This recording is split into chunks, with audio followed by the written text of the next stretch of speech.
Check, check, check, check, check.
Check, check, check, check, check. Check, check. Mic check. Mic check 1, 2. I'll probably be this loud. Sick.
Ladies and gentlemen, welcome to the Concept Drift Series.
Dream Chasers.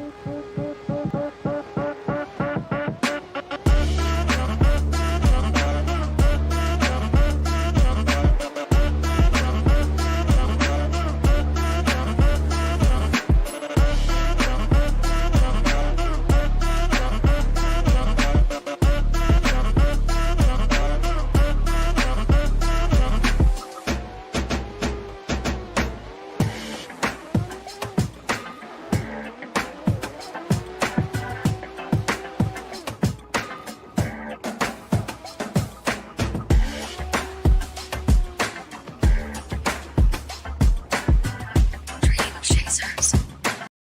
Ladies and gentlemen, welcome to the Concept Drift Series. My name is Jonathan Tiny Warbe. You've seen me probably on US Drift Circuit or other virtual drift competitions. I'm here with my partner in crime, Shmay. How's it going, dude? It's going great, man.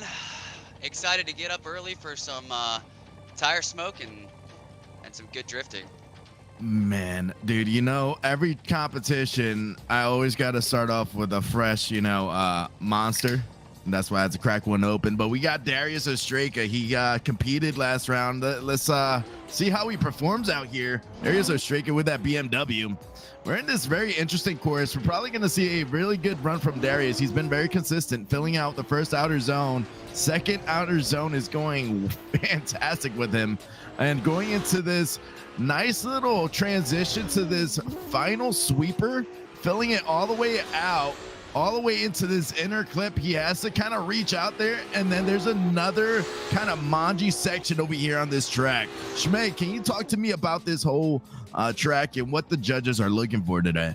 Yeah, we are out here in the fields, literally, of Iowa. Nice. Down near Pacific Junction. It is a 2-mile road course, and we have created this layout specifically for CNDS. It's usually pretty windy out here. Usually it's pretty sunny. Got a little bit of cloud coverage, but it looks like it's gonna be a beautiful day for drifting. Yeah, definitely. It's a cool layout that they have. It's a very interesting initiation because you actually are initiating into no zone, and then you have to kind of transition into that outer zone, and then there's like a weird decel zone going into that first or the second outer zone, which a lot of people are gonna probably get choked up on. What do you think about the layout itself, Shmay? I love it. Mills has been super adamant about making some unique tracks, some initiations and zones that people aren't used to. It's kind of to throw people off. We're here to bring out the best of drivers, not to cater to them, if that makes sense. So it looks like Darius Ostraka got an 84 for his first run, setting the bar pretty high. Not a bad first qualifying run. Up next, we're gonna have Ernestus Jacobelis. Ernestus throwing it into that first touch and go, and transition, big heavy foot brake going into the first outer zone. transitions to the second touch and go into the first inner clip, and big outer zone 2 here from Ernestus. Wow. And into the last 2 touch and goes. Great run for Ernestus. A little shallow in that second outer zone, that big long sweeper, but ultimately a great run from Jacobellis. Jacobellis is freaking insane. And for the qualifying, from what I'm understanding, they're going from our basically point standings, correct? Yes. Okay, so right now you're seeing our top 3 on this series. We're next. The third place is going to be Garrett Shaw. Garrett Shaw out here with the Z, representing the AOM. He sent me a picture of his new livery, and it's looking it's looking clean. It's looking fresh. I enjoy the vibrant colors on certain drift cars, especially on a Z. We're gonna see how he performs out here.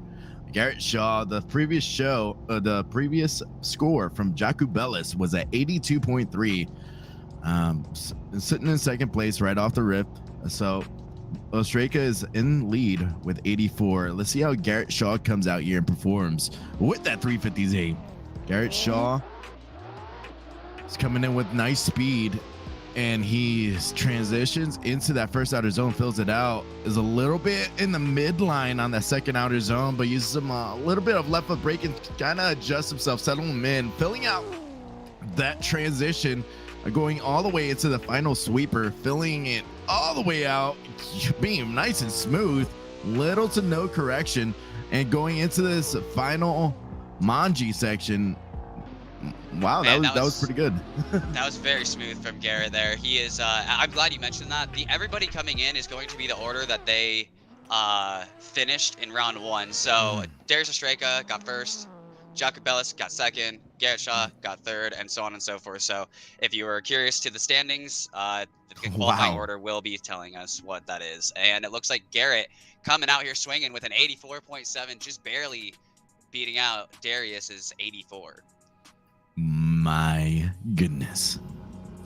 Man, these guys are coming out so winging for this first bit. All right, up next, we got William Holloway. William, good friend of Concept. Reigning out here from the United States. He is part of KMR, Kyle Mohan Racing, coming out. Beautiful initiation and into transition into the outside zone number 2.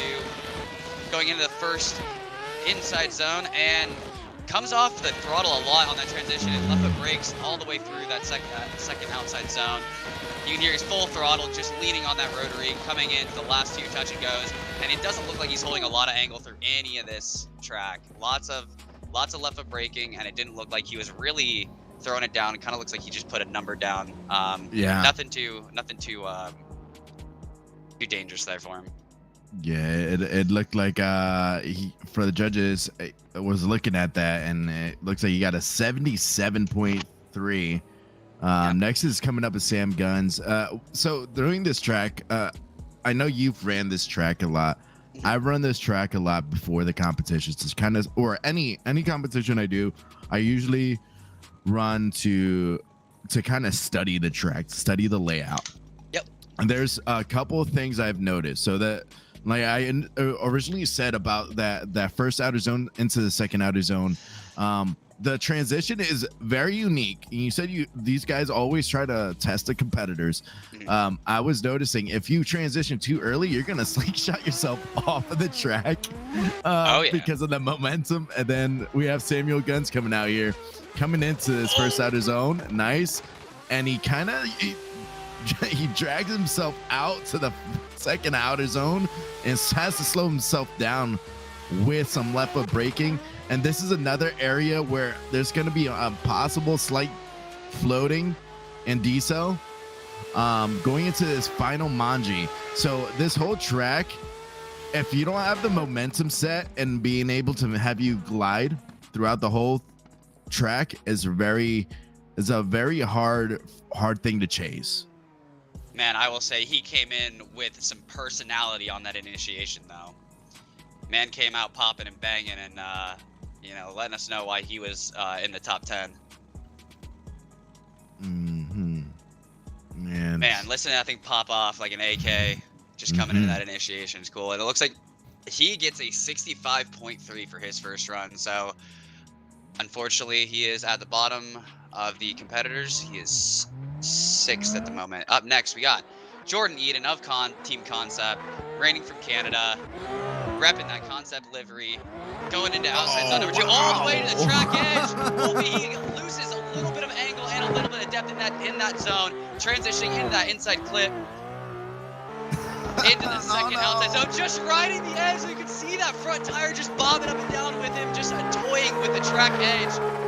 Wow, what a run from Jordan Eden. That is a banger of a run. He was spicy.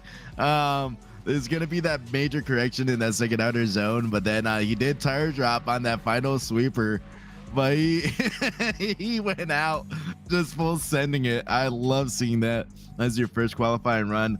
The tire drop is gonna be a real big point deduction for him because he was riding that whole outer zone with the tire drop. It looks like he got a 77 on that, but I'm just saying, Eden, that was exciting. And all you got to do is do that, but stay in the track. All right, next we got Brendan Latham. Brendan Latham now here with the purple and black as chassis coming in with a nice good flick, staying in the midline, the first outer zone, kicking his tail in. Oh, 2 tire drop. He's fighting through it. And that's looking like he might zero that because he slowed down so much. If there's a car behind him, he would have slammed the lead car right into Narnia. So another thing judges look at when they're doing qualifying is if the run is chaseable. So when we talk about chaseable runs, you got to kind of imagine if the chase car could actually keep up and keep proximity and stay in a tandem with them. Man, I will say though, that car sounds amazing. It looked like he was a little frustrated coming off track there. He kept that thing pinned. But up next, we're gonna have another Concept member. This is Brandon Shorten, one of the OG guys from Concepts. He looks like he got 10th last round. Gonna initiate, kind of soft on that flick into the first touch and go, all the way into outside zone number 1 though. Good job in that, transitioning into the inside touch and go there, and transitioning this large sweeper. Not very deep in the zone. Both tires are in the zone though. Little bit of wavering, but pretty smooth throughout this entire course, and transitions a little bit late into that last touch and go. Beautiful run out there from Brandon Shorten in that wide C6. Yeah, that C6 is nice and nutty looking. I love it. We'll see how the judges look at that. It looked like it was a pretty good run, really safe run. That the one thing we had to see is if he actually initiated before the one, and it looks like he does. The judges score him 83 for that run. So there's a 3-2-1 line. You're gonna see Jimmy the Judge Calavano coming out here with the lights. We'll see him with the A90 Supra, very clean livery. And if you see the 3, 2, 1, and then bang, he has to make sure that he goes into that initiation before that final line, using a little bit of wavering in that second outer zone. Coming in, nice transition, midline on that inner clip, hucking that thing all the way around the track. There's a correction going in that second outer zone, reaching into that inner clip, very deep into all 3 final outer zones. And man, that was solid. What you'll notice from this track compared to round 1 is that all of these zones are really long, and you kind of have to hold everything till the last moment, where our last track was a little bit more technical. This requires a lot of car control and a lot of chassis tuning to keep these cars from bobbling on these larger outer zones. So we are seeing a few of these drivers struggle here. Looks like Jimmy Calavano got a 75.3. So we're sitting low 80s still for this group. Yeah, it's so it usually happens this way a lot in the beginning. The first qualifying group is you get the lowest scores, and then everybody in the second qualifying group is just like, all right, I need to step my game up. it's kind of a disadvantage being on top of the bracket in the point standing. Yeah, I mean, you really have to come out here and kind of lay your thing on the line. We have Darius Estrella coming in again for his second qualifying run, reigning for Lithuania, part of URTA Esports team, showing us, where the track limits lie. That might have been a straight-in from Darius. We'll have to see what the judges have to say. This is a big BMW for this kind of a track. Looks like he's cleaning it up. Yeah. This car's super composed through the rest of the track. A huge mistake at the beginning of there, but wow, Darius, that is uncharacteristic of Darius going off track there. That's a great thing about drifting, because no matter how like top notch of a driver you are, one mistake can set you off. But he was doing he put out a banger of a points for the first run. Darius and his brother. I don't know if you ever are driven with Martinez. Martinez is gangster too. When he drives, they're both smooth, and it's so fun to chase them. All right, Darius gets a 75.3, so he's going to keep his first run of an 84. Up next, we have Ernestus Jacubelis in his bright-ass yellow S chassis. Jaku. I feel like it's a Star Wars character. Why does that sound insulting? And so like that sounds. Anyway, all right. Ernestus coming in for run number 2, initiating with all the style. Wow. Holy cow, speed! Oh, he hangs onto it. How does he do it? Keeps it on the track, Ernestus. What a gangster, keeping that on the road. And now it's not gonna be a very high score, but that woke me up. That was like a shot of espresso in the morning. My God. That was. Look at him showing off at the end. Man, these guys are just throwing it down. You can see that first run. That first run was just to get something on the board, and these guys are now just throwing it. I just want to put out, I love talking about quotes and stuff like that, but that one, he was basically thinking about the famous modern day philosopher, and the quote was, when you don't know what to order at the bar, triple shot Patron on the rocks with a little bit of lime. That's from T-Pain. But now we got Garrett Shaw coming in. That was 74.7 for Ernest. That initiation was insane, though. That was awesome. Now we have Garrett Shaw. Let's see if he'll huck it in there. He's currently our points leader in qualifying. So we'll see how he performs out here, if he's going to go more spicy or if he's going to go safe. I want to see him go spicy, to be honest, But well, Garrett Shaw does not fail to show to have a great show out here, especially when he's doing any kind of drifting, if he's hanging out with people. But here he goes, Garrett Shaw coming in with a generous flick, going into that first outer zone, hucking it in there. I think he's going to a safe approach, and then coming into this third outer zone, into his inner clip, and then to the sweeper all the way around, riding it, a little bit of left foot brake to stabilize himself, and going into that inner clip all the way out. I think he was trying to be conservative, and it ended up biting him in the tail a little bit. Yeah, I definitely think that he could have put a little bit of spice on that run, being points leader right now. I don't think that's going to be enough to beat his 84.7, and it is not a 71. Lots of tire drops. It looks like he hit the rumble strips here and there, which you're not supposed to do as lead driver, or during qualifying, I guess I should say. Yeah, next we got Will Holloway with the ACS livery, KMR team, Flex Fuel, all these other sponsors on his car. I can't read them all. It's a lot.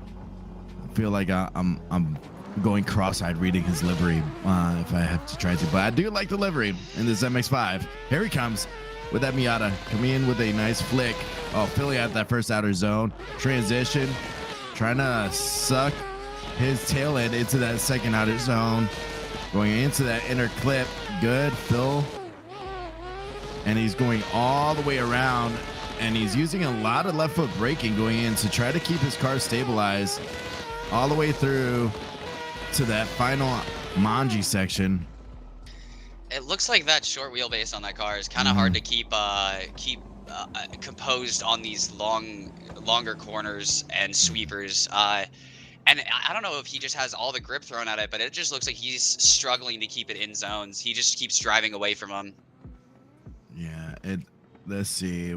He got a lower score than his first run of 75. Next, we're gonna have come up is Sam, the machine gun guns. Oh, the machine gun. Sam, the machine gun. I like it. Let's Samuel go. the machine guns. Mm-hmm. Perfect. Man. I got to come up with nicknames with all these guys because there's so many of them here, and when I got the nicknames, I know exactly who they are. All right, so Sam Guns, reigning from England, driving from Yellow Speed Racing esports team, coming out here for his second qualifying run, initiating. Let's see the style. Huge flicked angle from Sam, all the way at 90 degrees, coming into outside zone number 2, and then he kind of wavers a little bit and shallows up the angle to make sure he gets deep into that zone, transitioning into the inner clip. Big angle into outside zone, or the outside sweeper. Oh, and a huge correction from Sam Guns. Coming into that last inside touch and go, and finishes strong. Unfortunately, there was a big correction on that outside sweeper. Yeah, it was funny when we brought up machine guns and you hear that rev limiter. It sounds like machine gun is pretty awesome, like a 249. So, dude, this car is one of my favorites. It's awesome to see that as chassis rip. That second out or that final outside zone, a lot of the guys seem to use a lot of left foot brake. When I've ran it, I've noticed that if you hit it right, you don't even need left foot brake to even stabilize yourself. But Sam Machine Guns gets a 68 on that, so it's a higher score, but than his previous run. But like we were talking about with that the final outer zone, or that final sweeper, if you set yourself up, you could just pin that throttle down. Christ. Sorry, did you hear that? Sam No. just popped off leaving track. I don't know if you could hear that. Oh no. Cow. Man, I'm over here in the booth, and that thing just echoed throughout this.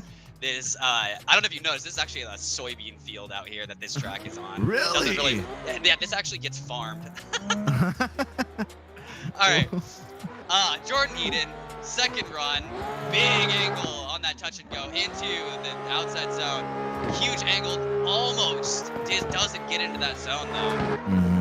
Transitioning through the touch and goes and into this big sweeper all the way in the zone. Using that left foot brake, he almost comes out of the zone. These cars are just gripped up. You can just tell all these cars are driving straight, trying to get out of the zones.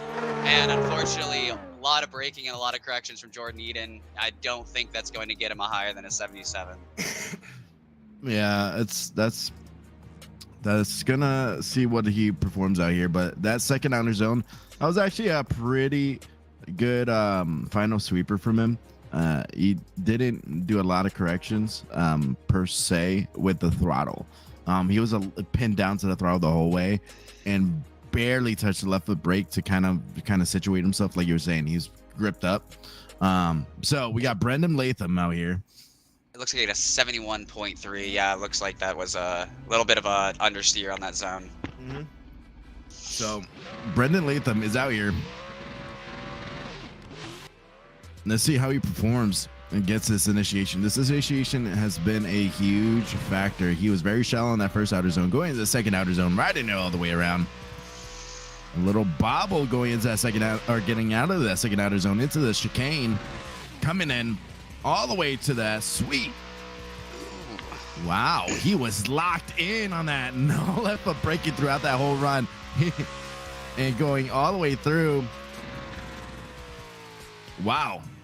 He got a score on the board for sure this time, but there was a lot of the throttle commitment was there, but there was a lot of steering corrections. It looked like he was swatting at bees through half of that.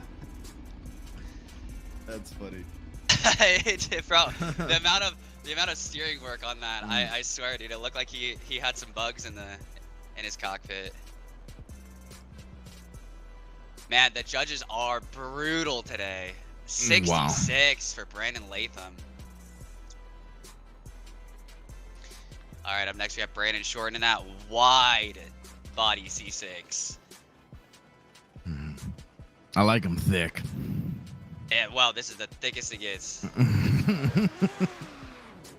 Thicker than a Snicker fenders, as Hurt would say. All right, we got Brandon Shorten coming in for initiation on his second qualifying run.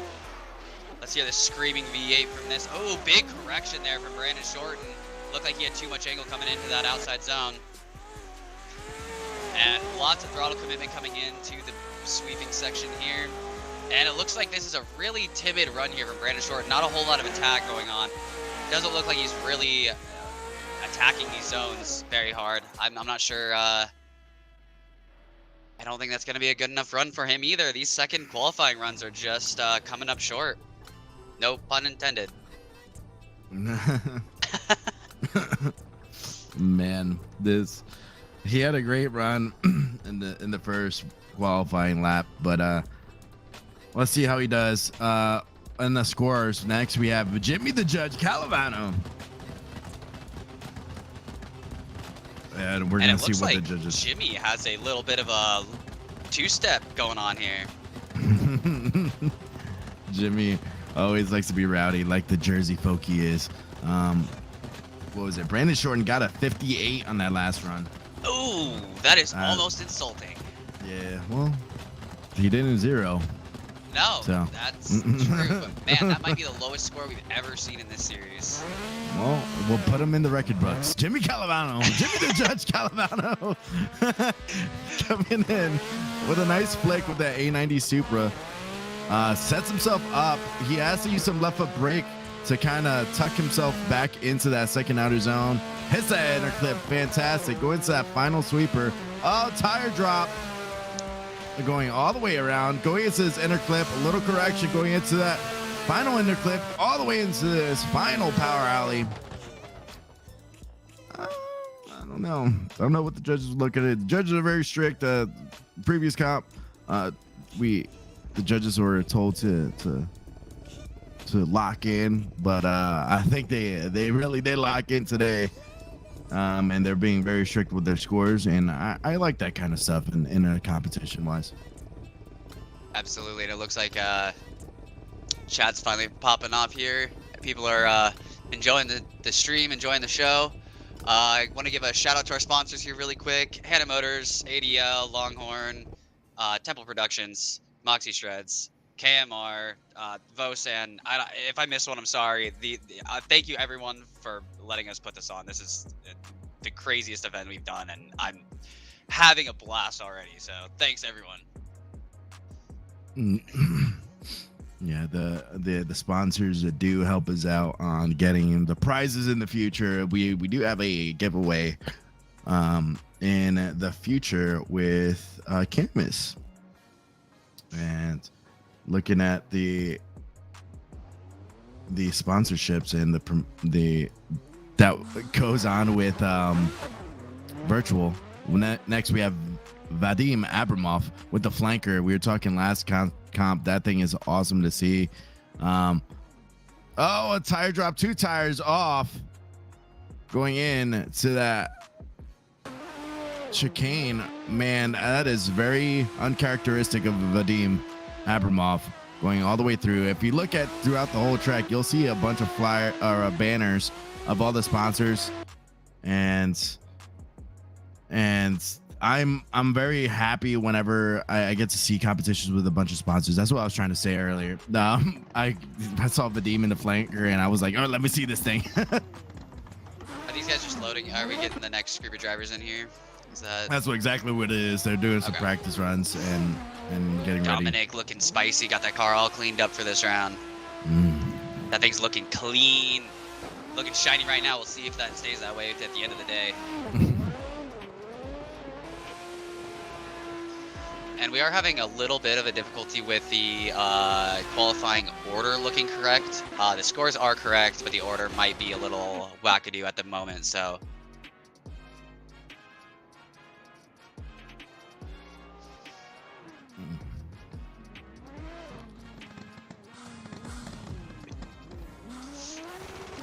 So right now we have Garrett Shaw leading. Darius Ostreka in second, and it looks like Ernestus is going to be third.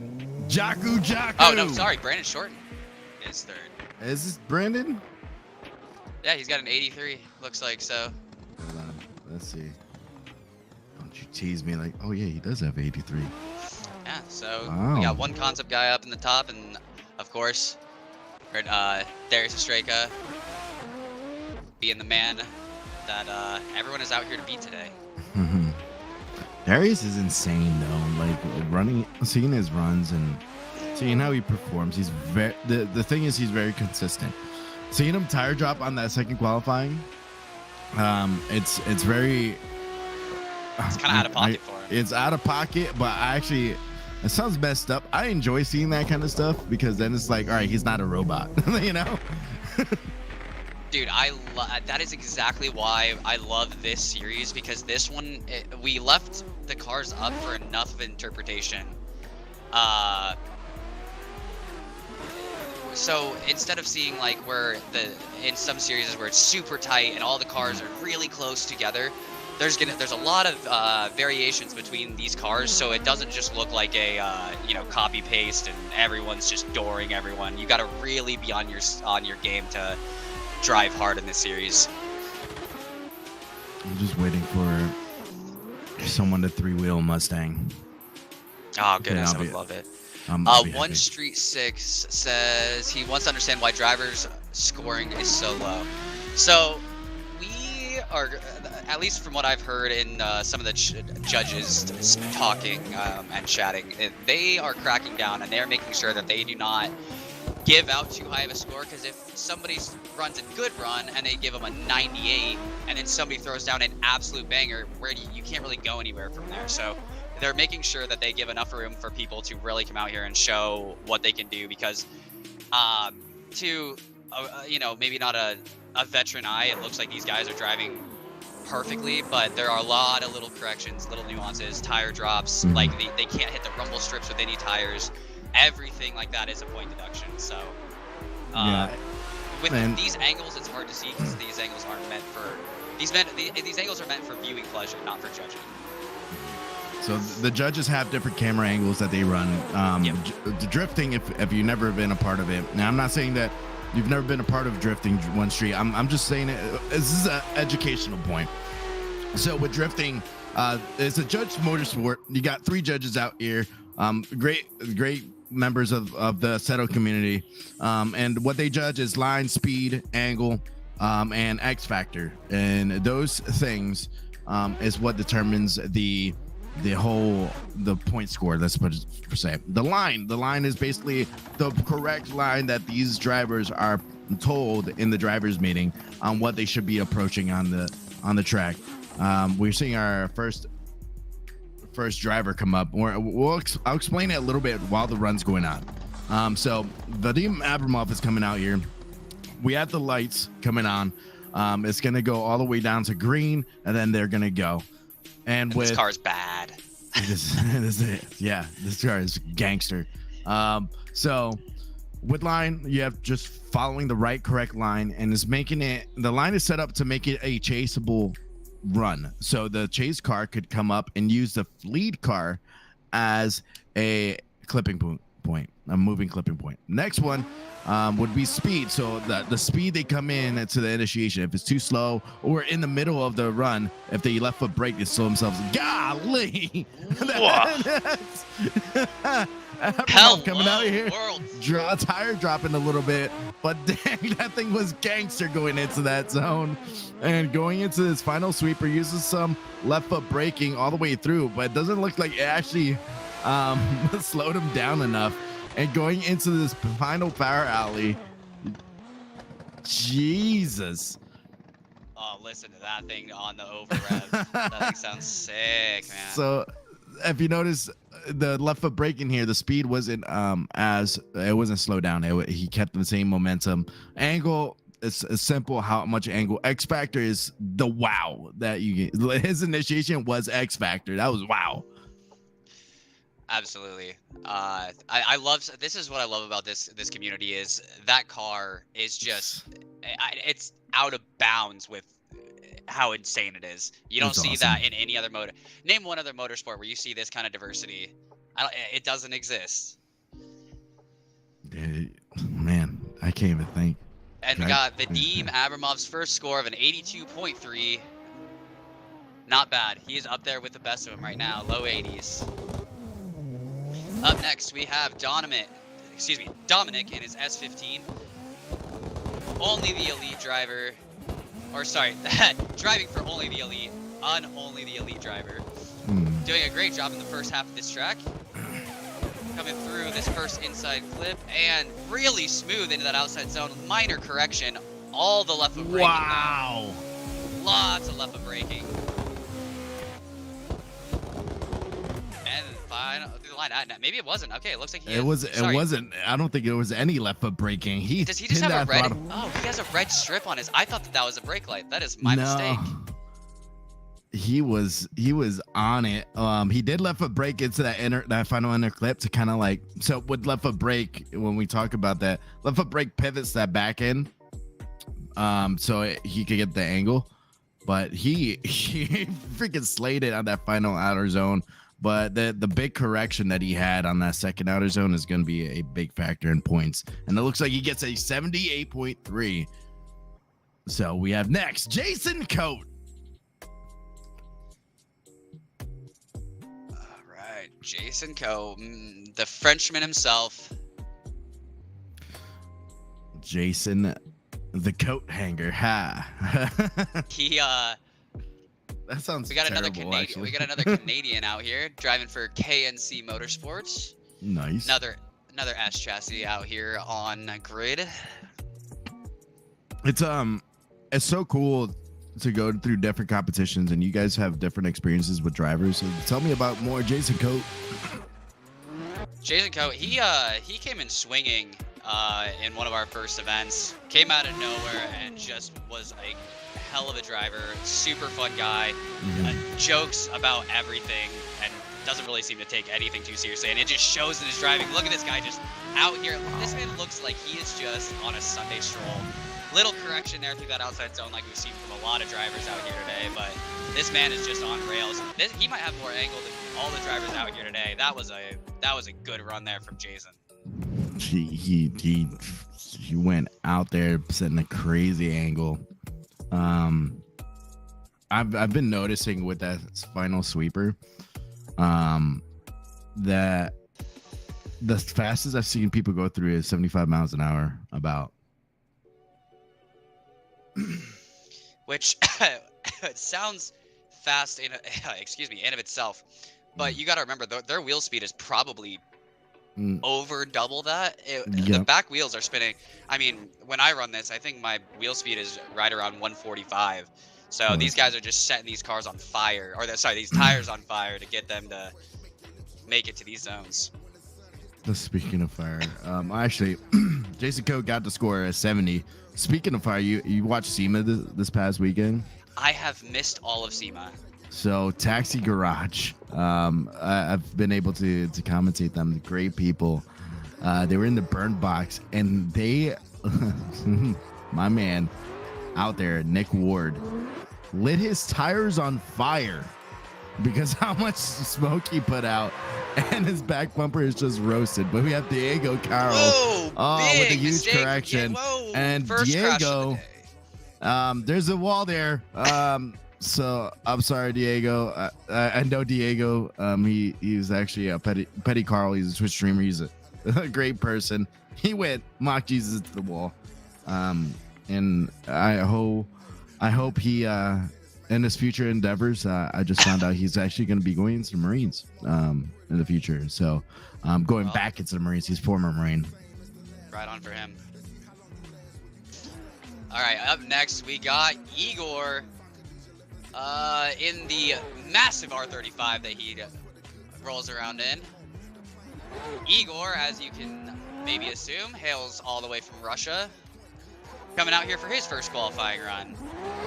And you got a kind of lazy initiation here from Igor. I don't know if that's just his style or if the car is just that massive on this track. Transitioning, everything on this car just looks like it's slow because of how big it is. Beautiful run, though. This is actually a really good run from Igor. Not quite the angle they want to see, but this is exactly the line that the judges want to see. Maybe a little bit more angle, but the speed and line are definitely there. Coming across the line at 73 miles an hour. Man, Igor.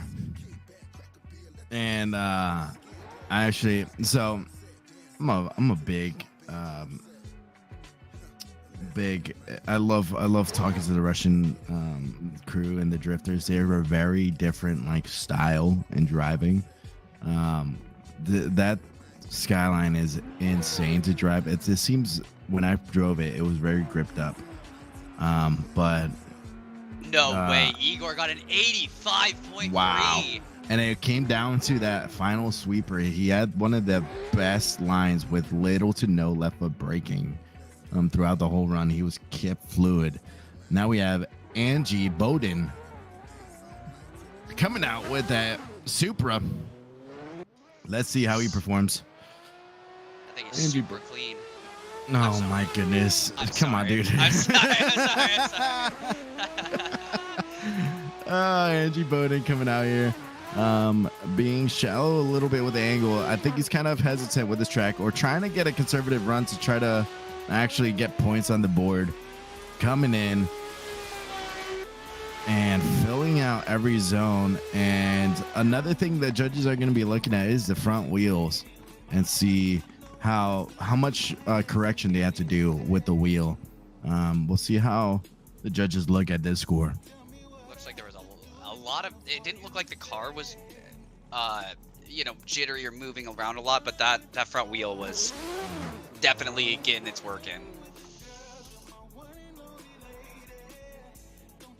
All right, what do we got coming up next? We got Paulius Drusis in his GT86, that camo car. Looks like Angie pulls off a 69.3 for his first qualifying run. A little bit of a warming up of the tires here before Paulius goes.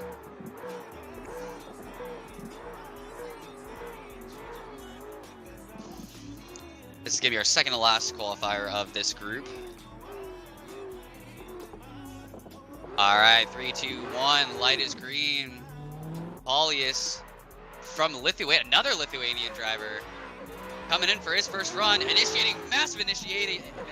It looks like he might have had a tire drop and a big correction, almost straightening through the zone. This is a way tougher track than I was expecting it to be. These guys have all the grip in their cars, and it is causing them to understeer a lot through these big sweepers. He's almost straight through this entire track here. Paulius just barely hanging on through this first qualifying run.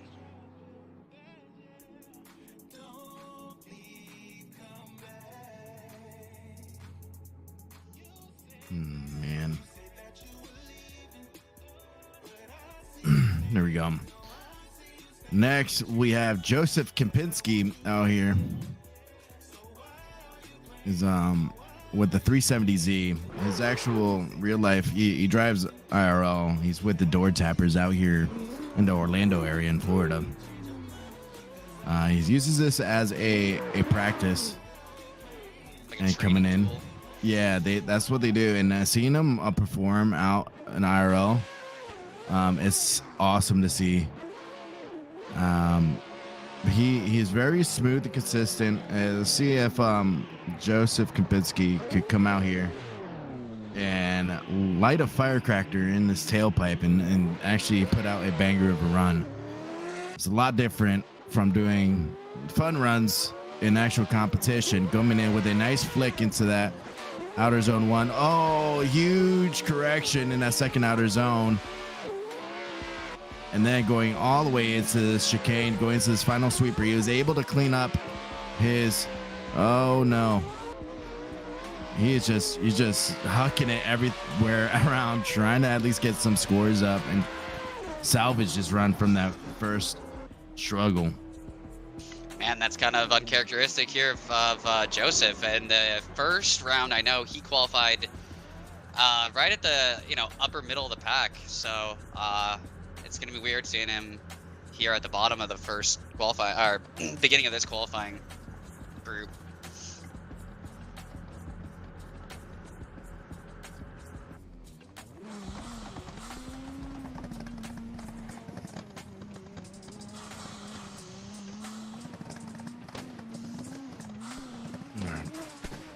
We're going back to Vadim Abramov as we're waiting for Joseph's score, a 67.3.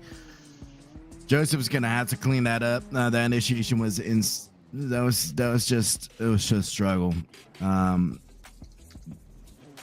So. All right, Vadim Abramov in that flanker, which is, people don't know, it's a rebodied C6, and also weighs basically the same amount as a piece of paper. So Vadim out here in this brutally aggressive car, and he is throwing down quite a run here, going into this sweeper zone.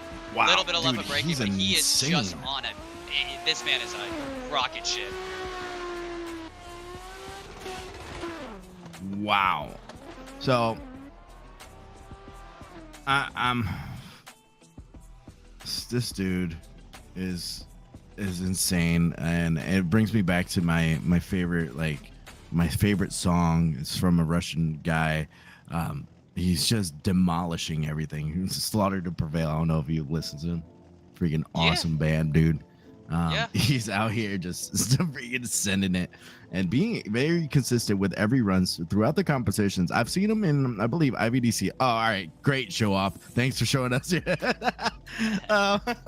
But it looks like he has to check under the hood to see what's going on. But coming out here, I think I've seen him in IVDC. He's an absolute savage there too.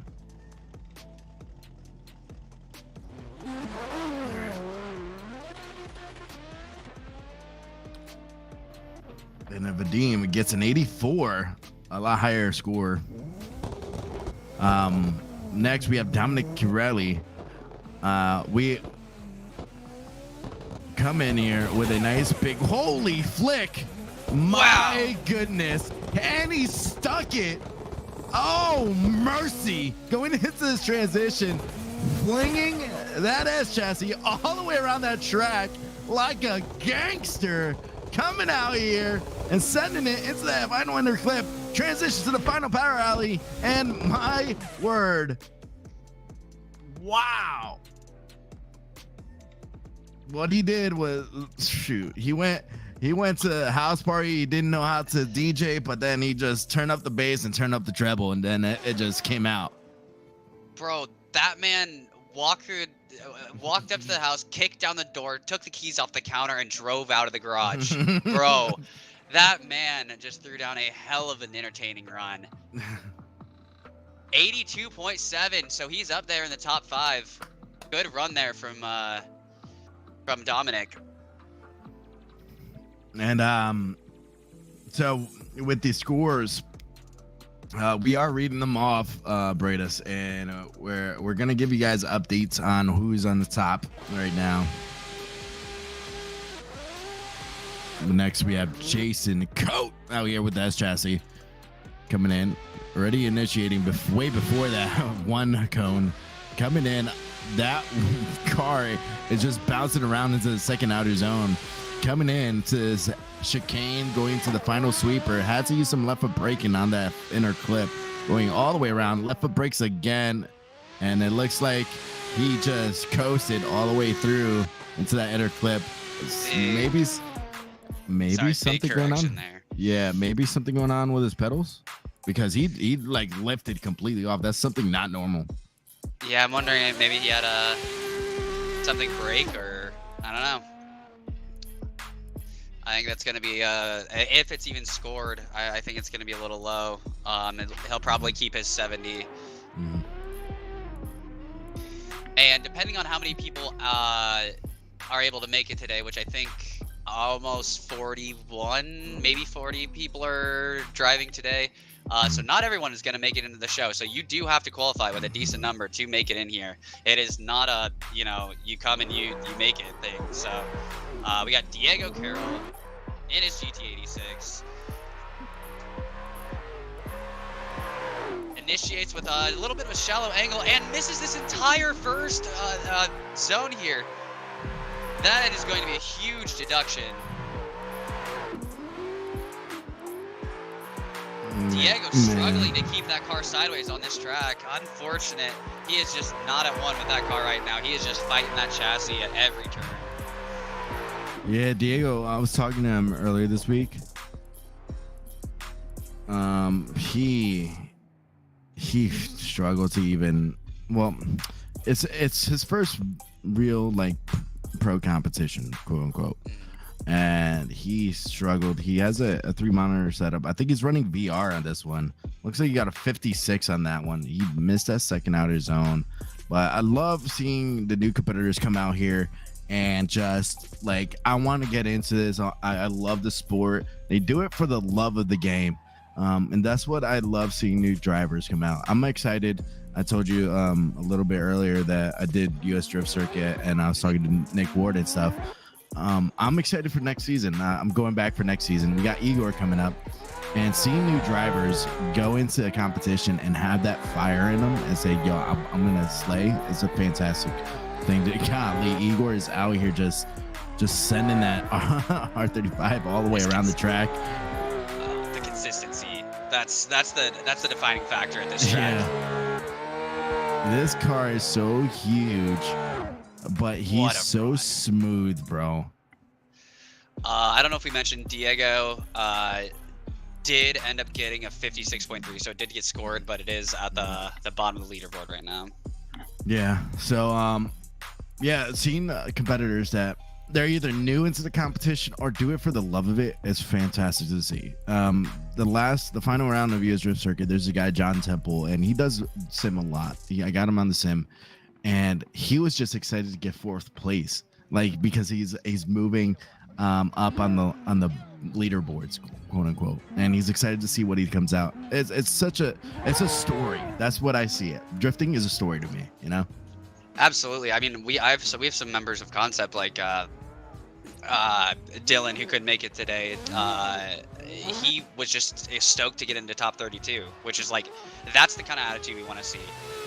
Angie Bowden coming out here for his second run, and oh wow, big correction, maybe even a complete straight in there from Angie. Man, these cars are just fighting these competitors today. These guys tried to throw in all of the grip, and it is biting them here in qualifying this morning.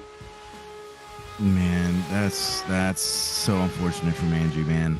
And when we talk about straighten, we're looking at the front tires of the car, if they are completely straight. A lot of people, when they look at drifting, they're like, and they don't grasp the concept of straighten. There's a difference between straighten and slow transition, but that was definitely a straighten. Yeah, if your tires point straight with the chassis of the vehicle, or you turn back towards the corner, like into it, that is a big no-go. That is a quick 0 for the competitors.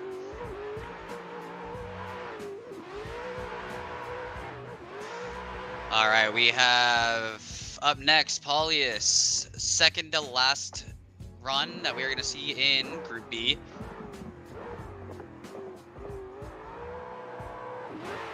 Paulius rocking that CNDS GT86, modified to his liking, and he initiates. Good angle on initiation, and big transition into this first outside zone. Transitions through the chicane into that first inside clip, barely touches it with his front bumper, and getting all the way into the beginning of this outside zone here, and almost straightens. We're seeing a lot of competitors understeer at the end of that zone there. And cool, calm, and collected through the second half of the zone, or second half of the track here. This track, I was talking. This track was it's a very hard track, especially coming in from different types of caliber of tracks. That previous track, that drift track, it was a hard track, but it was fun to run. This initiation is an animal on this track, and if you don't set it up right, it's gonna set you up for struggling and continuing on. It looks like Drusis is 72.3. Next, we got Joseph Kempinski. I'm excited to see what the other tracks are going on, and to see a Concept Drift Series. I'm pretty much completely in the blind until probably the week before. I don't know any of the tracks. So when people are like, you know what's the next track? I'm like, nope. And I know the track editor and stuff like that, but I kind of enjoy being like shielded from Learning. all the tracks. Yeah. So he had Like Joseph learning Kapitsi and in here, and he huge angle, but very shallow in that second outer zone. And going into that final sweeper and coming in really shallow on that final sweeper, a little bit shallow in the inner clip, midline through the power alley. I think he's rushing into each zone. So if we were to watch the replay again, when he flicks, he's very aggressive with a flick. If you slow down his flick into the zones, it would actually carry the momentum into the zones and gets him in a better line in each zone. Right. Yeah, I think he's gonna get a little bit higher than his last score, but I'm not sure if it's gonna be enough to get him into the party. He was our last competitor for Group B. We are halfway through qualifying already. We are just ripping through this today. It's a 69. 69 Nice. for Joseph Kapinski. So what I was saying, the tracks. So the first track was basically to test a driver's skill. This track is to test how well you can tune your car at the limit. Like this track, I mean, even with 800 wheel horsepower that these cars have, they're struggling to keep the outside zone in outer two, or in that big sweeper. So, and that's what we wanted to see. We wanted to, I mean, it's really hard to find a track where you're finding the limit of basically 1,000 horsepower car, and that's what this track is for. Then our final track is going to be a test of just, I mean, the last one kind of puts all this together, where tuning your skill, your willingness to total your vehicle is going to be at its highest level I think anyone will see. Our last round, I am so excited. These guys, this track is hard. The next track is hard. The second to last one kind of is for fun, to kind of get people back into the fun spirit, and then we are just hammering down on the last one. So yeah, it's gonna be a fun event and getting everybody situated. bro, I'm gonna have to show you the layout for our last round. I'm gonna have to. Oh man, we're getting our next competitors in. Kind of got disconnected a little bit, but also going into the track layouts and stuff like that. You're talking about these cars have the 800 horsepower. I always, To the wheels. Yeah, to the wheel, right? So I always date myself when I talk to them about the good old days, you know. But seeing these guys out here performing at a 800 wheel horsepower, when I was talking to someone yesterday, I'm like, I've been around drifting since 2008, and seeing 650 horsepower run is insane as well. But we have John Elgood out here just slaying it. Out here practicing before his qualifying runs. Oh, excuse me.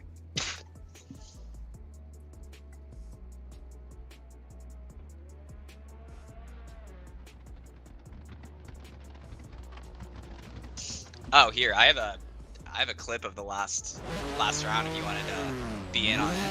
Yeah, I'll send it to me. Yeah. In Discord, I'll check it out. Yeah.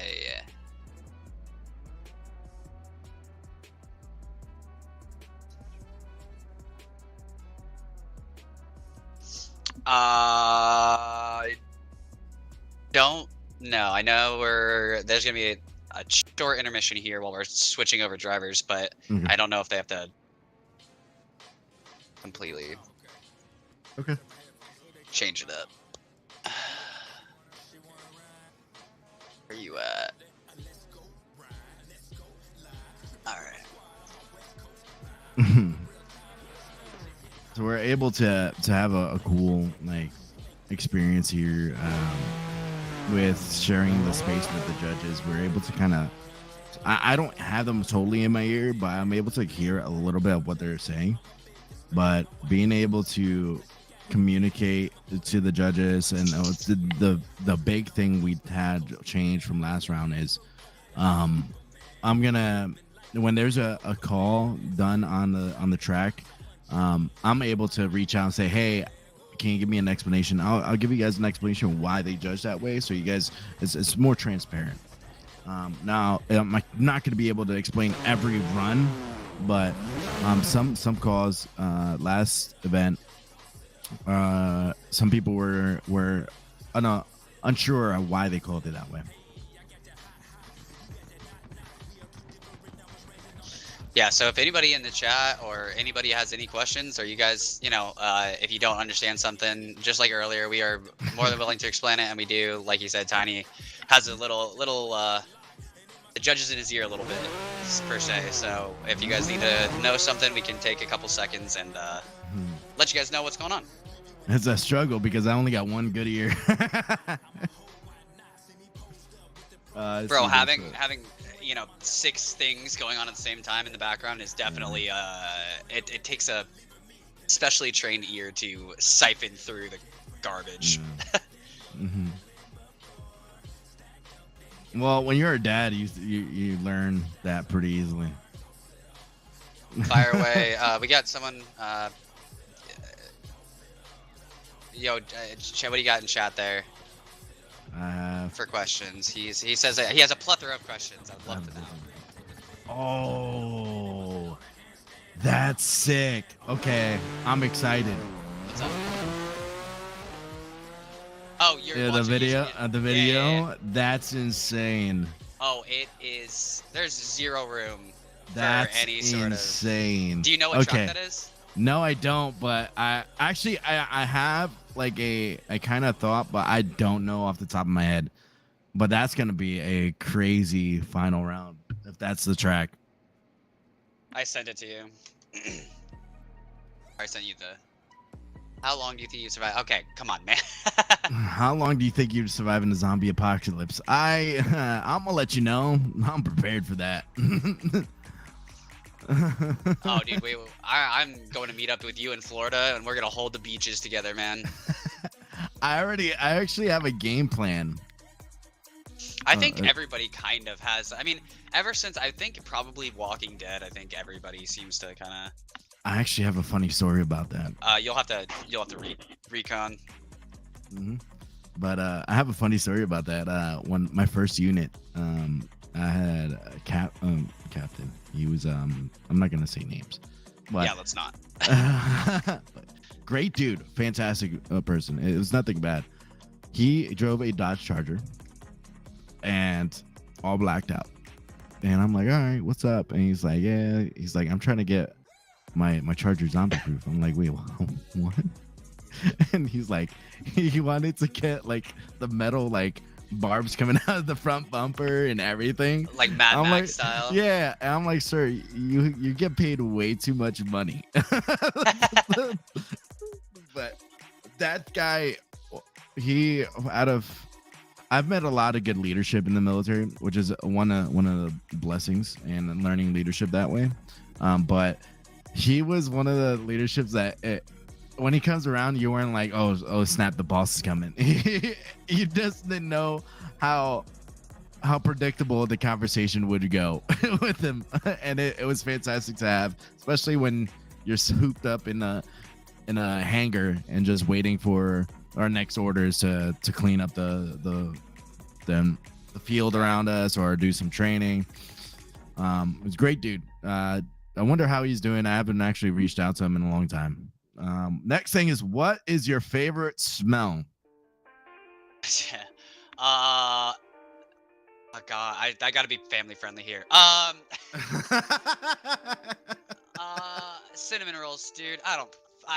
Sure. Cinnamon roll? Actually, I could appreciate that. Dude, it's good. Oh, hey, we got an updated leaderboard, by the way, really quick. We have who is first? Is Garrett Shaw first? Hold on.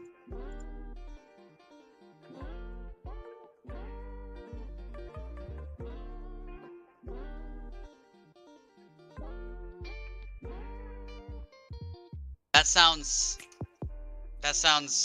racist. I don't know what that is. Sorry, the judges are goofing around with us for a second. Ladies and gentlemen, Welcome to the Concept Drift Series.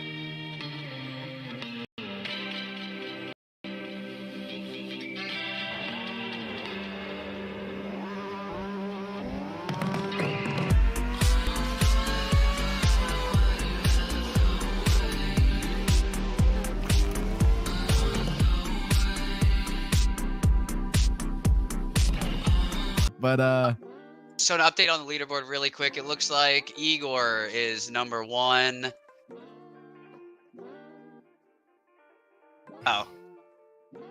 Darius is number 2, I believe. it's not correct. Yeah, So- the scores. Hold on. Sorry, I'm just gonna look at it manually. It's gonna be Roskopf is number 1. Yep. Then it's gonna be Garrett Shaw, and then Darius Ostraka. Top 3. Yep. Boom. there you go. All right. So favorite smells. Favorite smells. All right, this is gonna sound so American.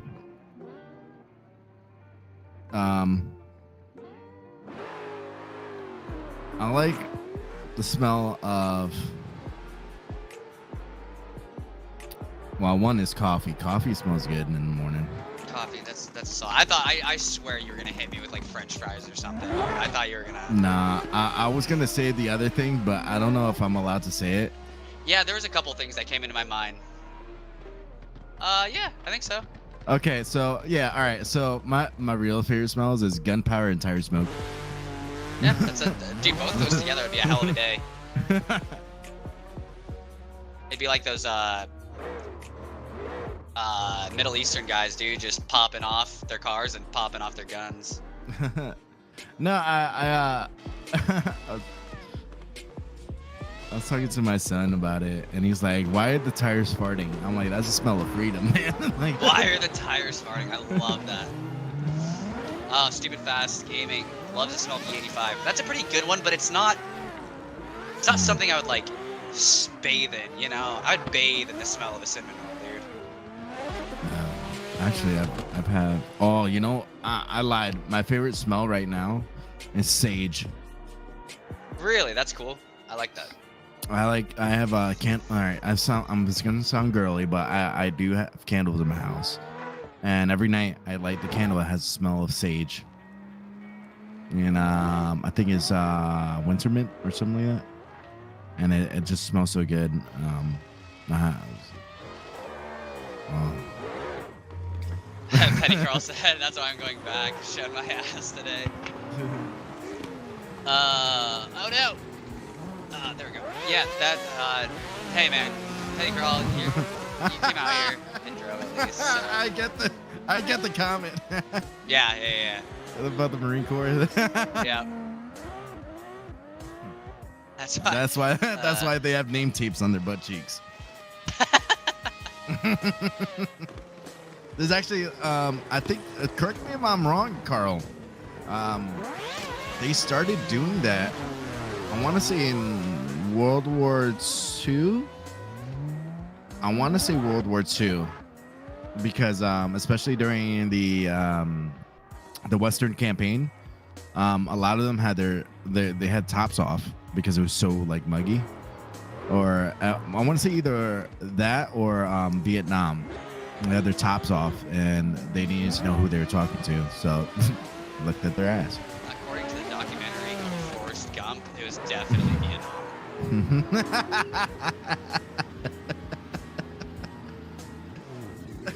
I saw Lieutenant Dan without his shirt on, and that was it.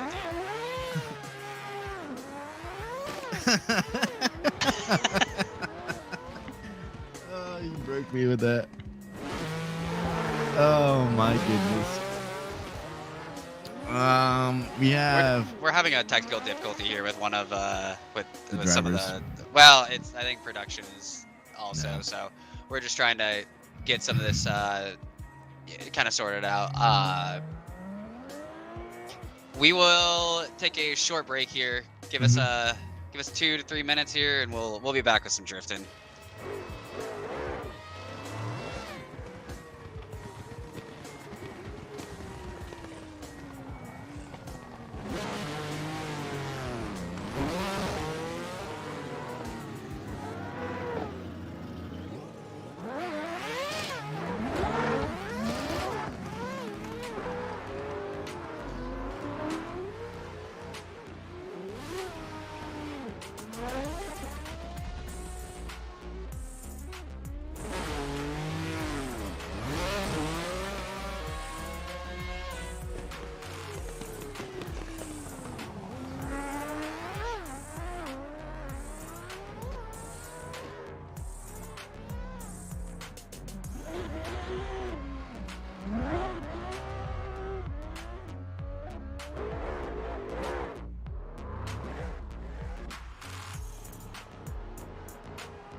All right. We have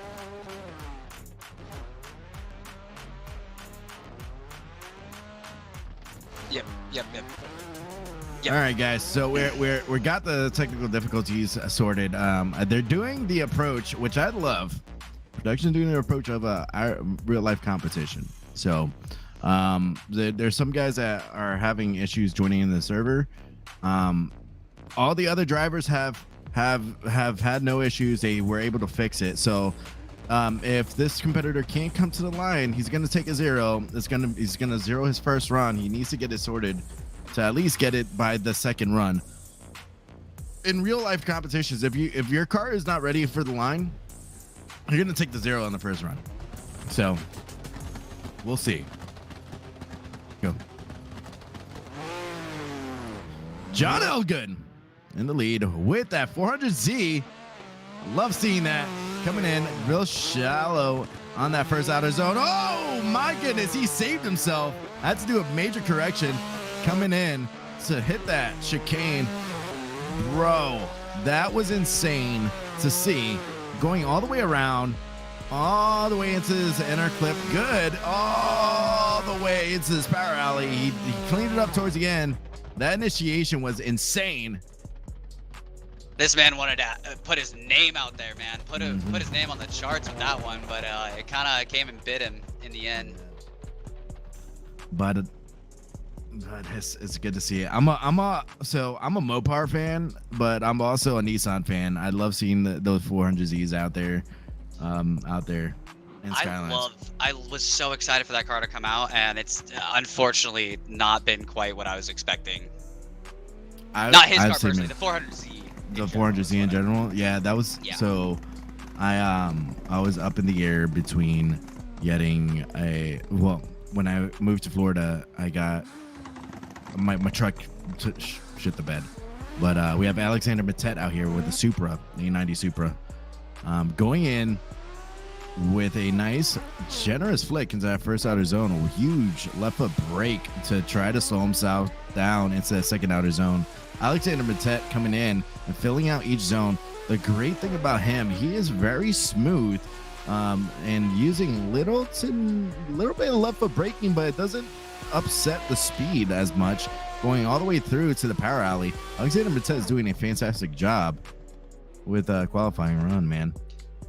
And it looks like Elgood previous driver got a 72. We'll try to keep you guys updated with the scores as much as possible since we're having some issues with it. But yeah, all in all, a great run from Alexander. He got a really cool style. We'll go back to the 400Z conversation when he comes back up, but I'm not done with that. But next we have like Jackson Hanna as well. But let's see what's the score, Shimei. Looks like Matek got a 78.3. Nice. Not bad. Not a bad score. That'll put him right in the center of all of our competitors for this morning.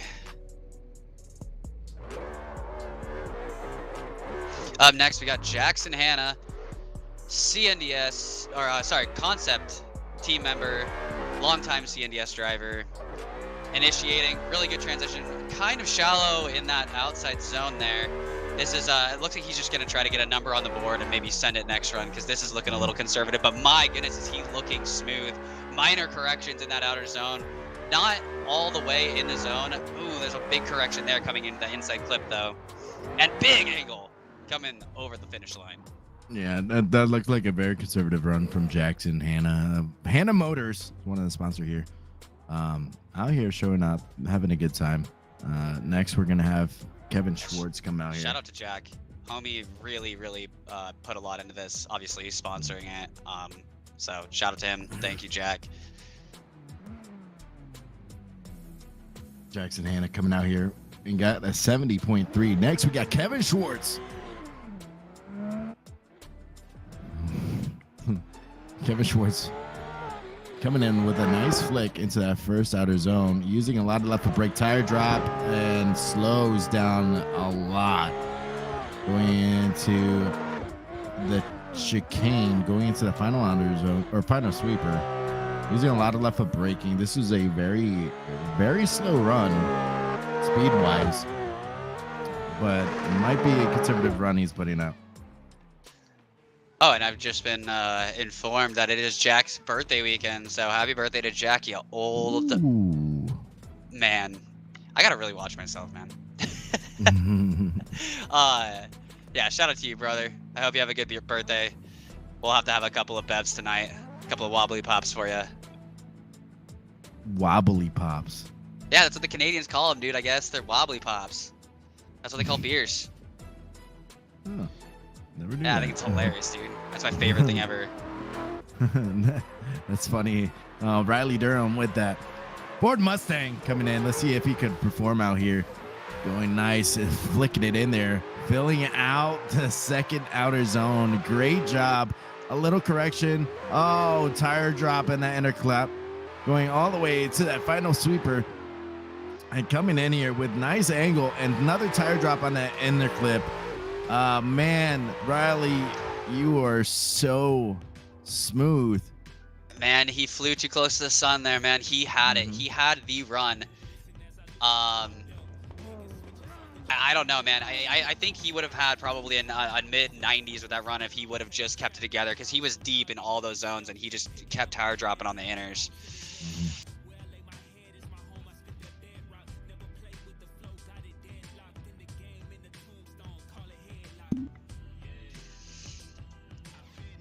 All right, Jaden Welsh coming up the line.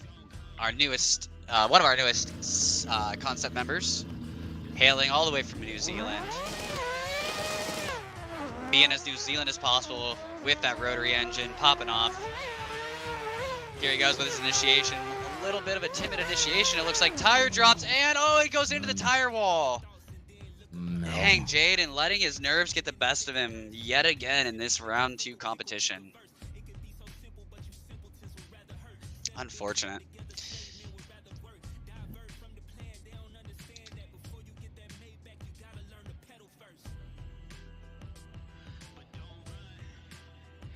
All right, Quentin Schmidt coming out here.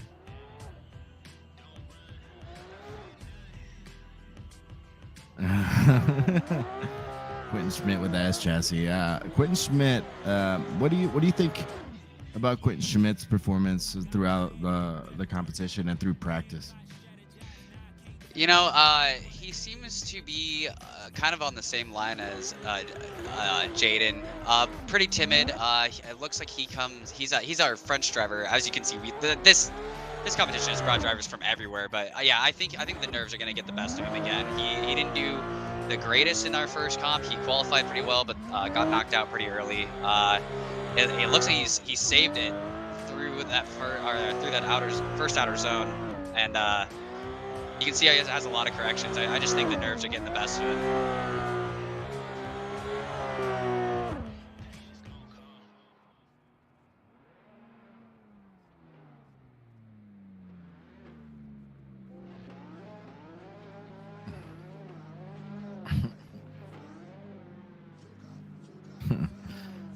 I do like his team name. Quentin Schmidt's team name is French Kiss the Wall. I like the play of words.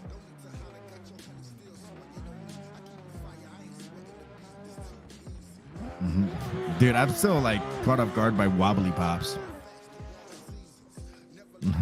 I know. It's my favorite, dude. I don't know. Canadians are weird, man. Back to John Elgood with the Nissan 400Z. I was saying earlier that I was actually looking into getting a 400Z. I just the price point is out of control for the 400Z right now. I think in the future I might try to get one, but we have John Elgood. The new GR Supra is now manual, so. Oh, don't tell me that. All right. John Elgood coming in with a nice flick. Oh, a correction. That was very close to that straight in. Going into that sweeper. Oh no. And I think that's gonna be a 0. I think that's gonna be too long. Oh, that's definitely a 0. Yeah. He's just out there. He's like, you know what? I know I zeroed it. Let me just do some 360s at the end. Yeah, I love that. Good spirits. Good spirits here from John Elgood. He had a score anyway, so he's probably gonna make it into the show.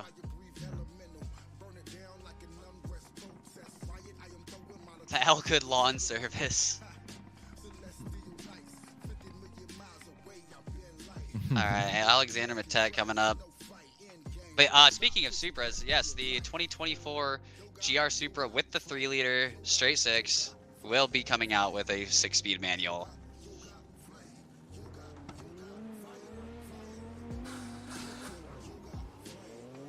All right, we got Alexander Matet for his second run. He got a 78.3 for his first qualifier. Let's see if he can capitalize on this one and get a better score. Good job filling out that outside zone. Was about mid-zone there. Threw that inner clip perfectly all the way over. And quite a straight in here through that outside zone. Pours on the angle at the end. And through the last 2 touch and goes. Oh, man. Alexander Matet is out here doing a very good smoothing.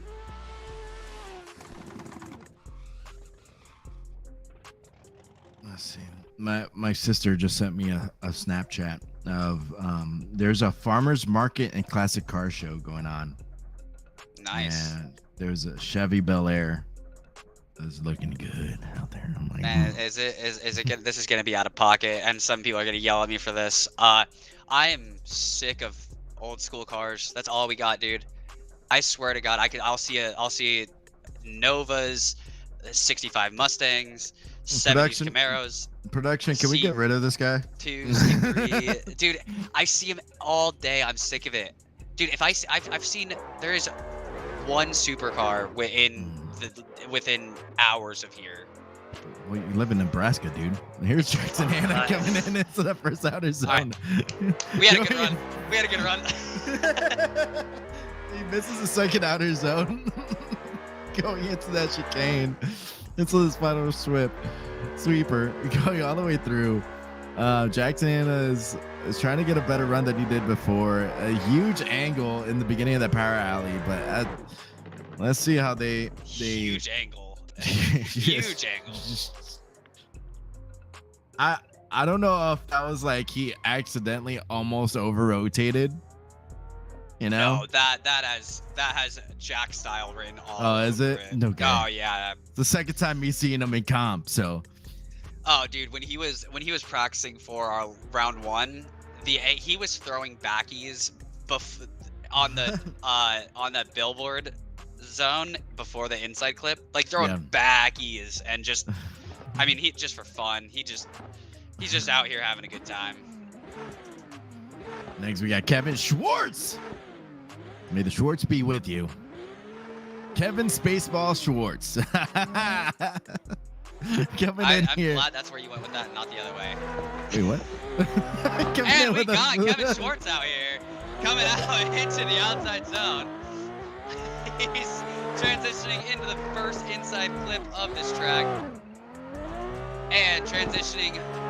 Good job getting into the outside zone there. Almost straightens at the end of the zone. Understeering into the inside clip and across the line.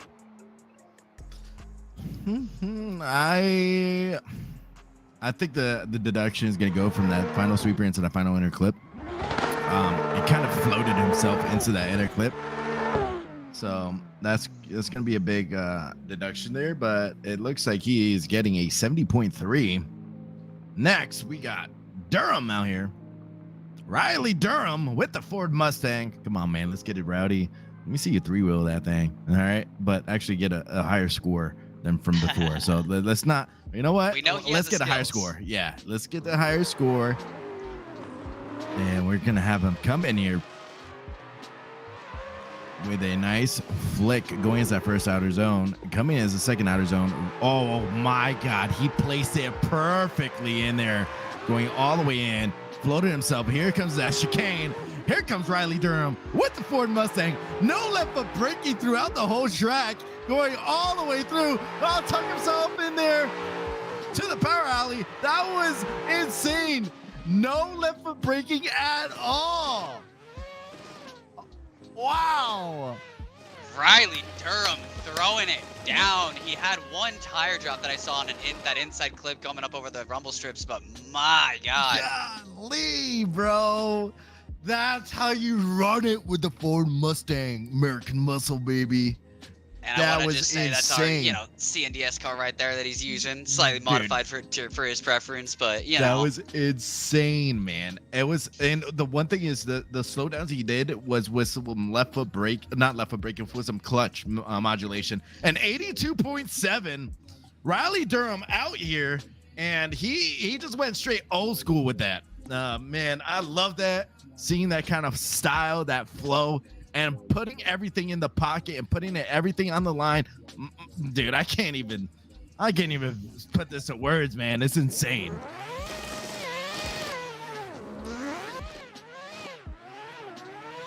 All right, here comes Jaden Walsh. Let's see if he can. Oh, and he's already off track. Jaden just letting the nerves get the best of him here. He just cannot put down a run. He does great in qualifying, but when it comes down to when it matters, he just cannot put a run together. If he can just hold on to this, he might be able to get a low 70 and maybe make it into the show. But oh, he misses the inside clip. Jaden is shambles, just falling apart here. Noob shot saying a little MX-5 that could. Damn, coming out here shooting shots. You know, it's funny. Me and Jimmy Calavano were talking about Major Pain the other day. 63 for that, so he does have a score, but I do not think that's going to be enough to make it into the show today. But we are going to see. Here we go with wait, who's coming up next? Quentin Schmidt. Quentin Schmidt. Sorry. Woo, Quentin Schmidt. I got a little ahead of myself and got a little tingly.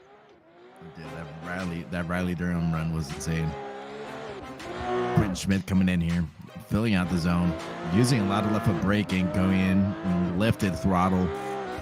Was very late in that second outer zone, going into this chicane, going all the way into that final sweeper. Quentin Schmidt coming out here, trying to put a better score than he had last time. He had a 65.7 with that S chassis, coming all the way into the power alley, and a little bit of a tire drop towards the end.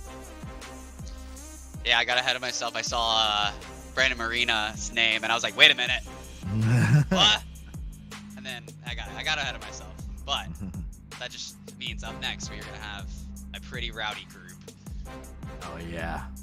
Quentin Schmidt gets a 65.7. Again, how the hell did that just happen?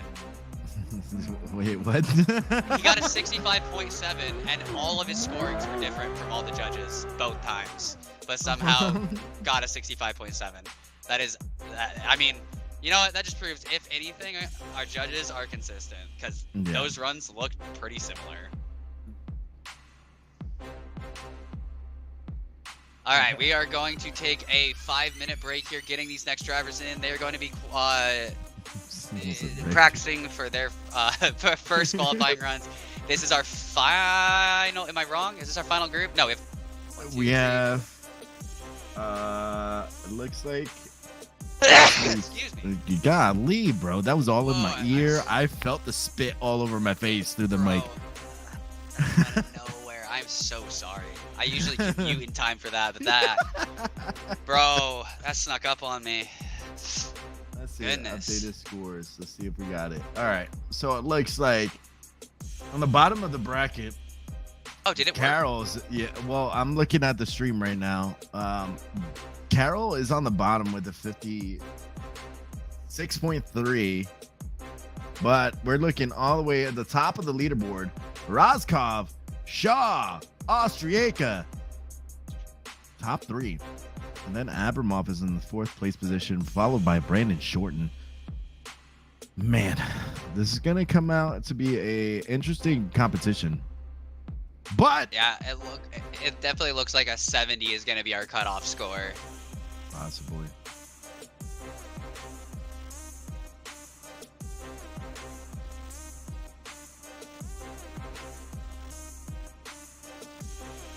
Noob Shot's in the chat. I'm pretty sure Noob Shot is the creator of something big in here, right? Noob Shot, what do you do? What did you do, man? What's your biggest accomplishment here? Did you eat a lot of hot dogs in a hot dog competition?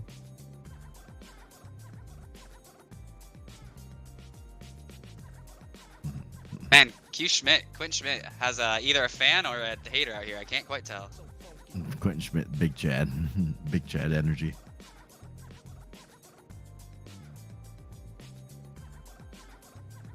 Josie's on a vacation far away. I'm no one. Haha, I just watched drifting. Well, welcome, Noob Shot.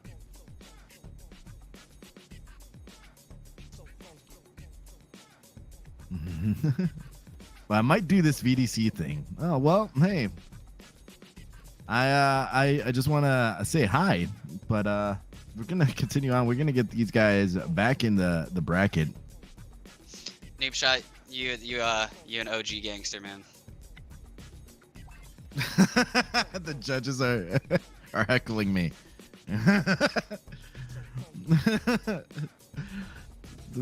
One of the judges goes, "Shout out to Tiny good." It's so funny. Having the experience being in the a lot of the cool thing about virtual and IRL commentating is now we're doing we're being a lot similar of how it is in real life. So with production wise, I'm able to now hear the judges and we could kind of talk back and forth. And when I was in the last event, the judges kind of like were saying stuff to kind of throw me off, and it made me laugh a lot. So I love enjoying that kind of chemistry we have here. Absolutely, yeah. It's becoming as things are smoothing out, it's just becoming more of a it's a good time. Yeah. And we have a bunch of guys out here supporting. There's not only production that goes through a lot of this strenuous activity. We have a track maker, part of the ACS drift community, Geronimo, out here doing a fantastic job. We also have a bunch of guys that are like, it's so cool to see a community come together and come out with a production like this. And I appreciate you guys bringing me on board as well. That's one thank you for the production and the CNDS crew to reach out to me a while ago when I first started doing commentating. They're like, we want you to do the commentating for it. Oh, mercy! Shmay coming up with the gifting of 5 tier 1 subs to the Concept Drift Series community. Thank you so much, Shmay. Big baller, shot caller, 20-inch rims on the Impala.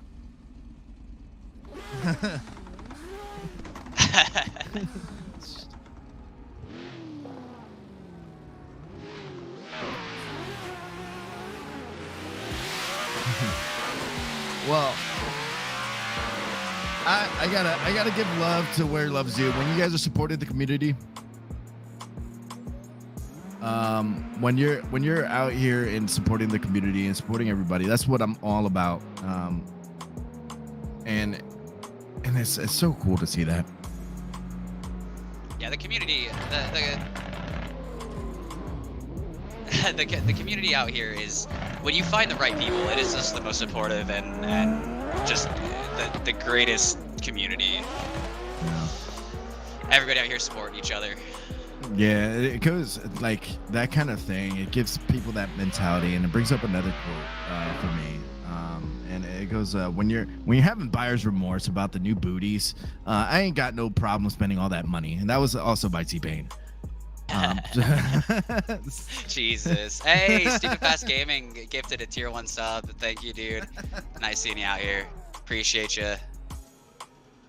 I wonder if someone's gonna do a collab of all the quotes I do. All the quotes.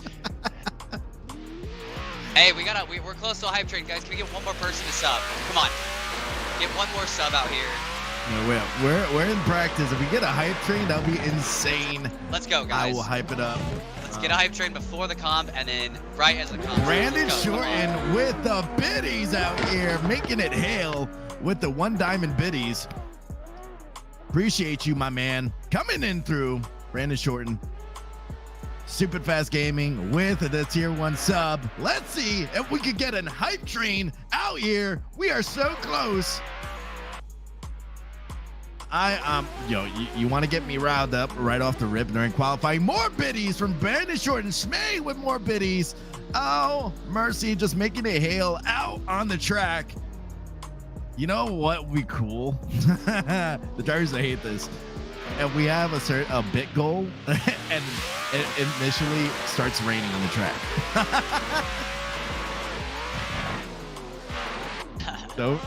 That would be interactive with the crowd. I don't know what you guys would think, but I think it would be fun interaction with the crowd. Man, these guys are out here practicing up. We're trying to get everything situated.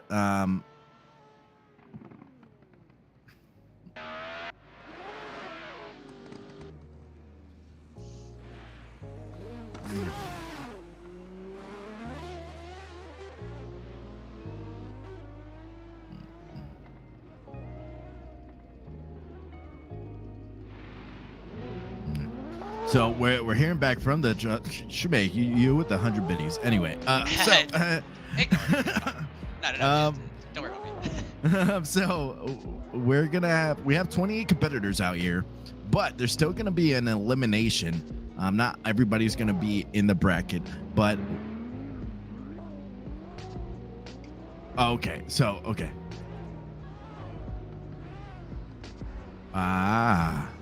Gotcha. Oh, okay. So, excuse me. There's going to be enough people for a top 32 cutoff. And then there's still going to be some eliminations. So, it's still going to be we're still getting people. I'm hearing production in my head again. So, everything is going out smooth. We did have some issues with some drivers, but it's for one of the drivers, but we're getting trying to get that sorted out. We have now Brandon. Here we go. The hype man himself, Mr. Camus. Brandon Marina, also known as Brandon, the exquisite Marinara, coming out here with the pink and blue. Baby blue's looking good. All right, Brandon, here goes for his first qualifying run. Send it off, Tiny. Brandon coming out here with the gender reveal S chassis, missing all the first two zones. Coming in to the chicane.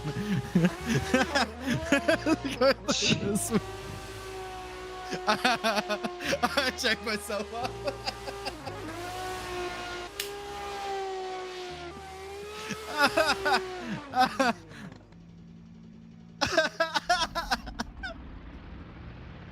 All right, that was a great run from Brandon Marina. Sorry, what a first run for this qualifying group. We're just out here having fun today, guys. He gets a 70.3, a solid first run, keeps him in the middle of the chart. We got Paul Tentillo up next. Oh man, PJ, Paul Tantillo, a great individual. He's part of the ACS community, great friend.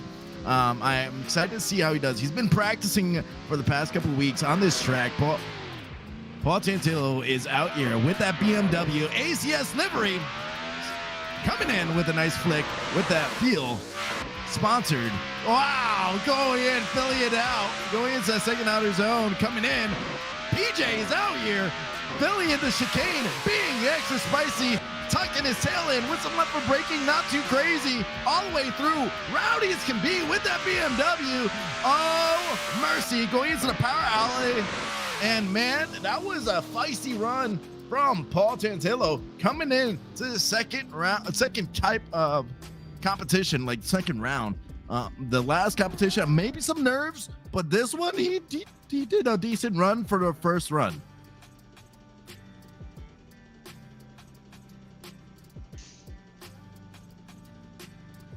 All right, and a 76 from Paul. He is the highest qualifying of this group so far. Now we got Nicholas coming up to the line. Nicholas, I remember him being quite the entertainer last qualifier in round one. He got knocked out, I believe, in the top 32, but I think he was definitely a showman coming out in qualifying. Let's see what he can do out here in Iowa Raceway Park. Nicholas initiates his first qualifying run. Transition, big angle, little bit of left braking, shallows up a little bit to try to stay in the zone. Left the zone a little bit early, transitions, goes over the rumble strips, so that's going to be a tire drop all the way into this big sweeping outside zone. Doesn't quite get into the zone as deep as the judges want to see. And transitioning across the line. Yeah, Nicholas was very highly entertaining in the previous round. Nicholas, I've seen him perform also on IBDC. The next individual out here, Cam Silva. Oh, mercy. Why did this just happen? And it looks like a 10 gifted subs from FD3. What up, dude? I appreciate you, man. Full send, Mr. Nutchill. Let's see what is that. FD3S. Why do who? Here we go. Fahrenheit. Thank you so much for all the subs. I am looking to see the score. 71.7 from Nicholas. Now we got Cam Silva with the RTR Mustang. No. Yeah, he's D. Martin. I'm sorry. Daniel Martin. Cam Silva is premature. Yeah. For lack of a better word. Yeah. Sorry. I like the RTR Mustang, man.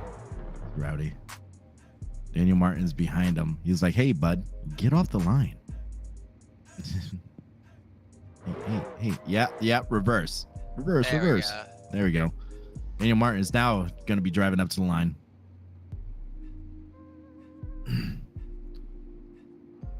I want to also give a shout out to the John Temple with the liveries out here for the production, doing a fantastic job getting those liveries done. He did my Challenger.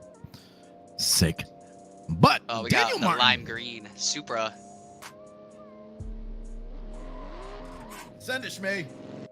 All right, Daniel Martin in that A80 Toyota Supra, 2JZ powered, initiating, going into this first outside zone.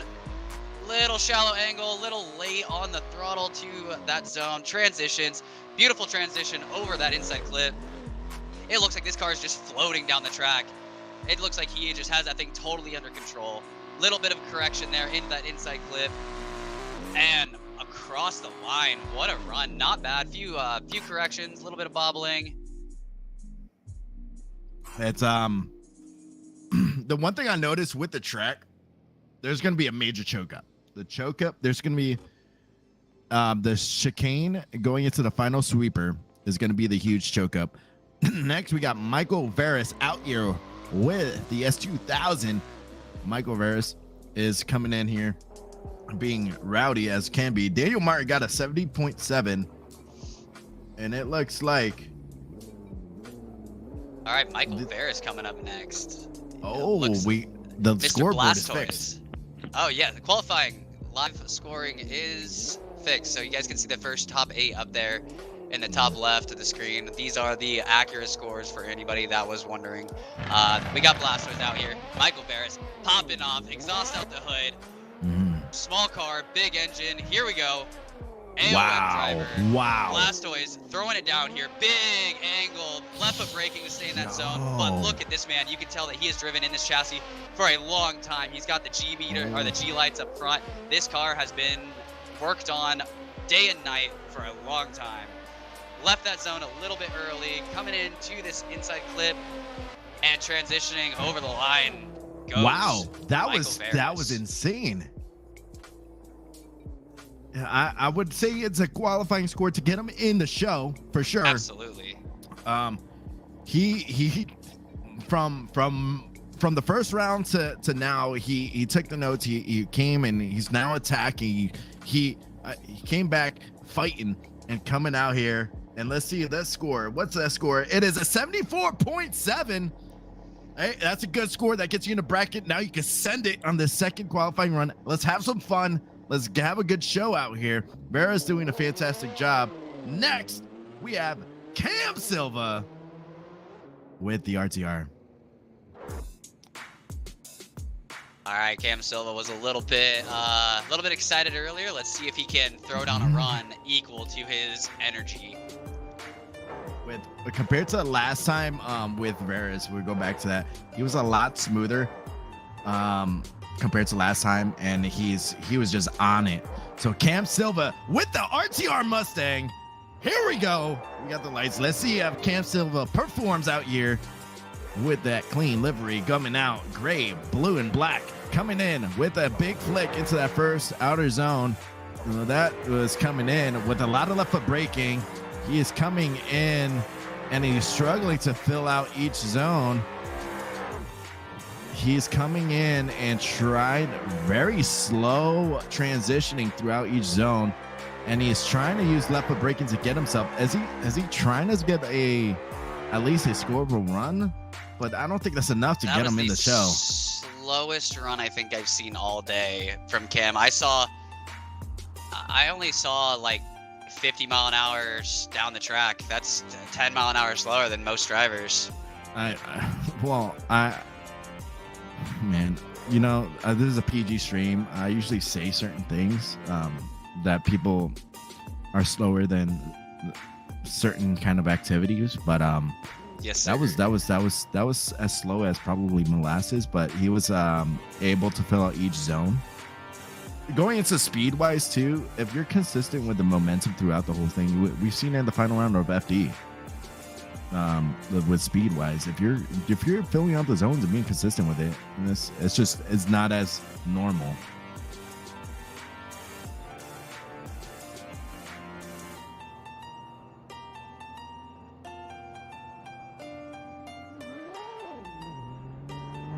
All right, Dante coming up, team concept member. See what Dante can do. Ooh, weak initiation, maybe even a straighten on initiation there. Transitions into this inside clip, does a good job getting into that clip. Transitions, oh, massive correction. I don't know if this is gonna put down a score or not. I don't even across the think line he goes Dante. initiated.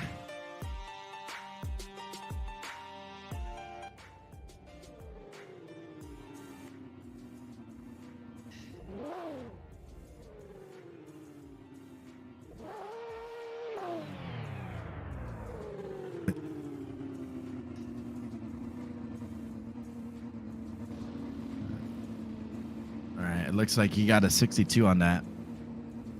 Now we have the next person coming out here. 61.7. Oh yeah, 61%, correct. I'm sorry, but No, you're good. we have Brandon, the gender reveal marinara. No, Benjamin Gray. Benjamin Gray. Sorry. Benjamin Gray's up next. Benjamin Gray. I switched over. I picked the wrong B. Benjamin Gray with that Ford Mustang coming out here. I love seeing more Mustangs out here. Everybody's saying American Muscle is shouldn't be around drifting. Well, Chelsea Denofa changed your guys' mind. James Dean changed your mind. Vaughn Ginn has changed your mind. Let's see if these guys will change your mind. Benjamin Gray coming out here with that Ford Mustang with a nice flick into the first outer zone. Coming in. Oh, no. Misses the second outer zone. And coming in to the chicane, using huge angle, missed the inner clip, missing that sweeper. Wow. This, I don't know what's going on. It just looks like he has too much grip into that chassis. That rear tires are so gripped up. Man, I hyped you up, and you did that run. That was rough. I really like the color combo on this car. It's like a great purple, but unfortunately, that's where the interest in this stops. Ouch. 56 points. I don't mean to be disrespectful. I calls it like I sees it, you know? All right, we got the Marianas Trench coming up. You know, it'd be awesome if the smoke was blue. Oh, God. Dude, if we start doing colored smoke, if they put colored smoke in this game, I quit. All right, so Brandon and Marina out here. This ain't Car X, bro. We don't need that. The previous run, I broke character, but hey, we'll see how they perform out here. Brandon Marina coming in with a nice flick, coming into that first outer zone, getting midline, and he's gliding into, going on the ridge line all the way through, trying to fill out each zone, doing good. Coming in with a huge flick. Oh, overcorrection. That's going to be a struggle. Man, Brandon Marina coming out here, trying to do a gender reveal, but then unfortunately they said, oopsie. He just ended up like every other gender reveal, a freaking disaster. Ouch, bro. How many gender reveals have you been to? Well, he unfortunately goes to Dairy Queen today. has to keep his 70.3. We're looking down the bottom of the leaderboard. We have the bottom score is a 61. Oh, we're getting that fixed right now. But wow, Pete is coming out here. Wow. Chicane is good. Paul Tantillo coming out here, filling out the zones and getting real smooth and consistent and say, hey, Darius, I'm coming after you. Going into that final power alley. Paul Tantillo. My goodness. United States driver from ACS, Feel Suspension, Moza Racing Wheel. Paul. That is what we want to see. Wow.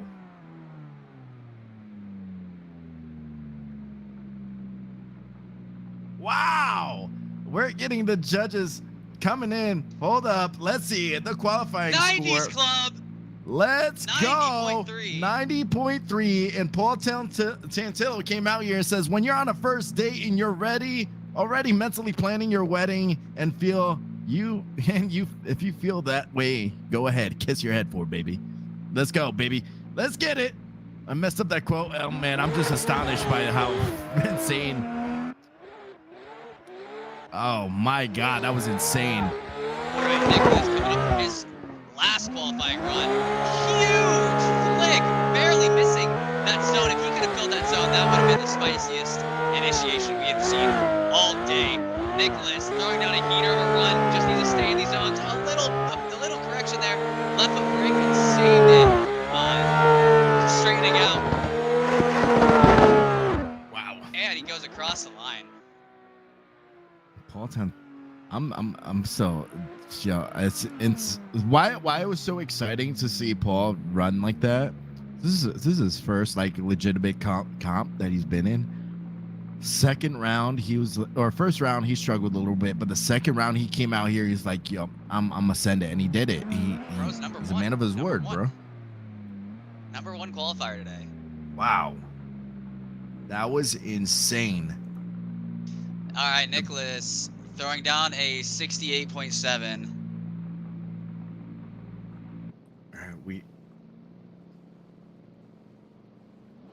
All right, we got Daniel coming up. Daniel Martin in that Supra. Initiates, big angle, almost misses the zone though. Is he gonna go off track? Is he gonna hold on to it? He holds on to it. I can't believe he held on to that. Daniel Martin, an Irish driver out here showing us what it is to be. Oh, man, this guy is just riding the edge of this track, using all of the track limits. So I'm looking at the qualifying results, and right now, with the next qualifying runs, it's just to get higher in the bracket. It seems like everybody in this bracket is in this section of the qualifying, it's already in the competition. So on the bottom of the leaderboard, just barely squeezing by, you have Carroll on the 32 position, and he's going to be versing Paul Tantillo most likely. Lowdy. And this is going to be crazy. Michael Veras already got a position out here. Michael Veras is doing a great job these competitors came out here swinging, man. They came out here swinging and was like, you know what? I'm going to be more smooth and consistent. Michael Veras, Blastoise from the AOM boys. Dominicano coming in with the S2000 coming in. Nice flick. Come in using a huge bobble right there on that second outer zone. Trying to get more rowdy. Coming in to that final sweeper and a little bit late going into that second outer or that final outer zone right there. Coming into the inner clip. Power alley. Here we go. Man, other than that little tire drop over the rumbles at the end, that was a heck of a run, man. It's going to be the tire drop as well as the late enter on that sweeper. So yeah, we're going to see the next guy come up. It's going to be Cam Silva, and Michael Veras is going to keep that 74.7. Cam Silva with the RTR Mustang. Let's see how he performs out here. Shmay, what do you think about Cam Silva? Cam, you know, if anything, entertaining driver. I do think that he is still getting used to this chassis a little bit. I think that he is going to be one of the greatest, progressors through the series, but I definitely think he needs to shake off the nerves and get used to being in this driver's seat of this chassis.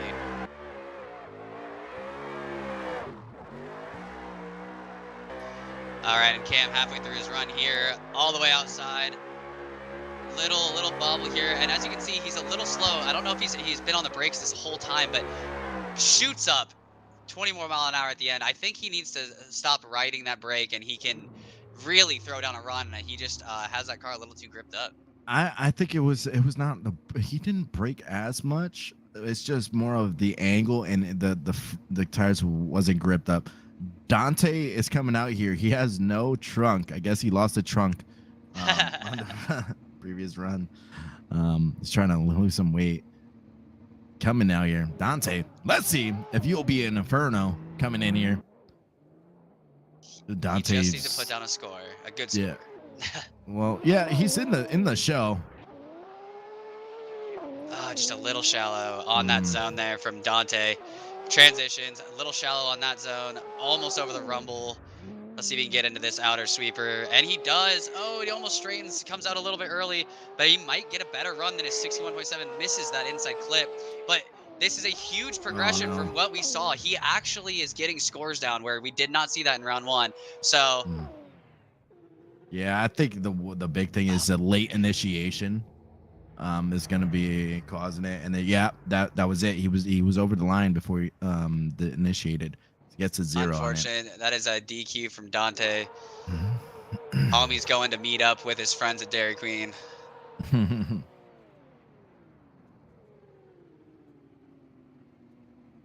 So it looks like the Breck is going in. We got one more driver. I don't know about you, but potty break sounds amazing right now, and I'm happy. I'm happy. There is going to be a break between. It's a lot easier to do potty breaks in virtual because I just got to walk to my bathroom compared to being in a booth. You have to climb down the stairs or a ladder. Wait, you don't wear diapers? Crap, dude. Okay, Benjamin Gray up for he's the last competitor for today, last qualifying run for the day. Let's see if he can throw down something spicy. He is throwing down huge angle, big flicks, and he understeers off the track. Benjamin Gray. What? Throwing a bookend for the qualifying morning. We might have one more driver. We're going to see if Damien can make it on track today. If not, that was our final driver. So what you see on the bracket might just be how this round turns out. It looks like.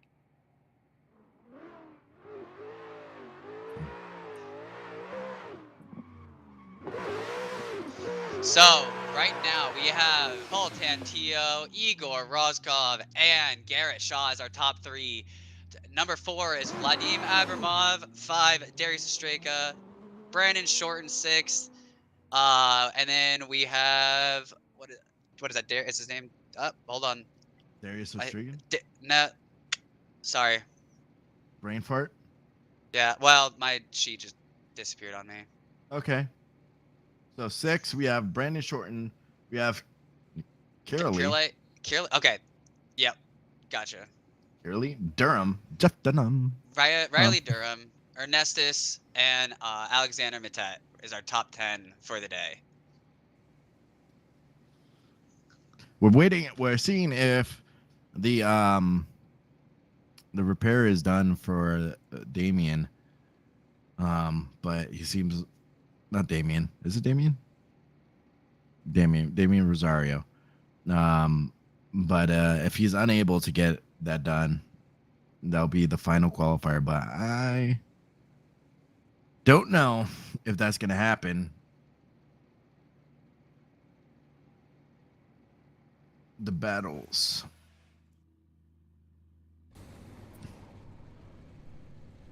All right. So after the qualifying is done, we'll take a 15-minute break. We're going to see how these guys are out here. With the Concept Drift Series liveries, you got Temple out here with that bagged out Tesla. And I'm out here. He's with, man, Temple did a fantastic job with the liveries, the lights. It's great to see out here with the lights and making everything look good. With the livery itself, when the lights turn off, the livery doesn't light up, but when it's on, it lights up the whole show. We got he has me out here. That's my Dodge Challenger. I'm out here repping the Concept Drift Series. I'm gonna be using this Challenger wherever I go. I love the livery. It has all the sponsors out there. I appreciate all the sponsors: Hannah Motors, Temple Productions, Moxie Shreds, Longhorn, ADL. All you guys, Camus, like you guys have been doing a fantastic job. Bosan, always showing love. I appreciate all the sponsors out here in showing the great time and putting out a great production.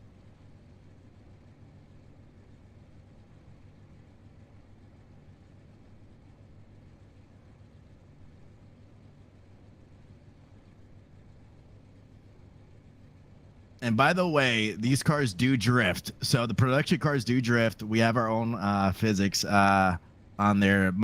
For my Challenger, I made it more of like a Sam Hubinette style, more modern day spec Challenger.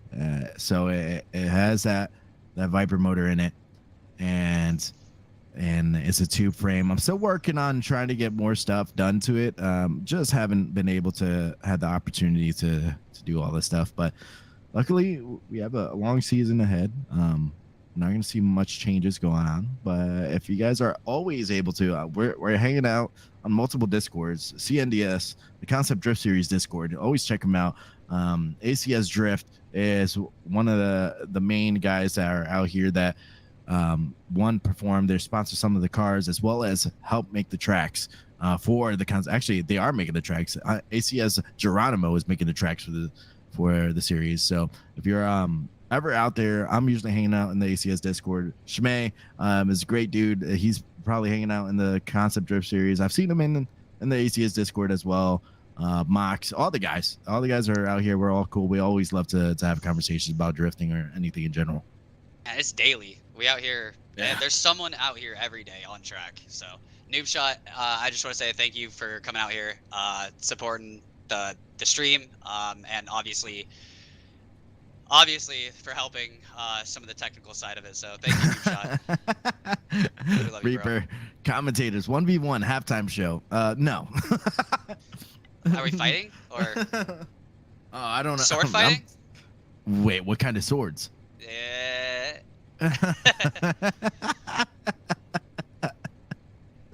Okay. I believe we are just seeing if Darius or Damien can get on. I don't believe he's gonna make it, but we are just giving a few more seconds here to just see if Damien can make it.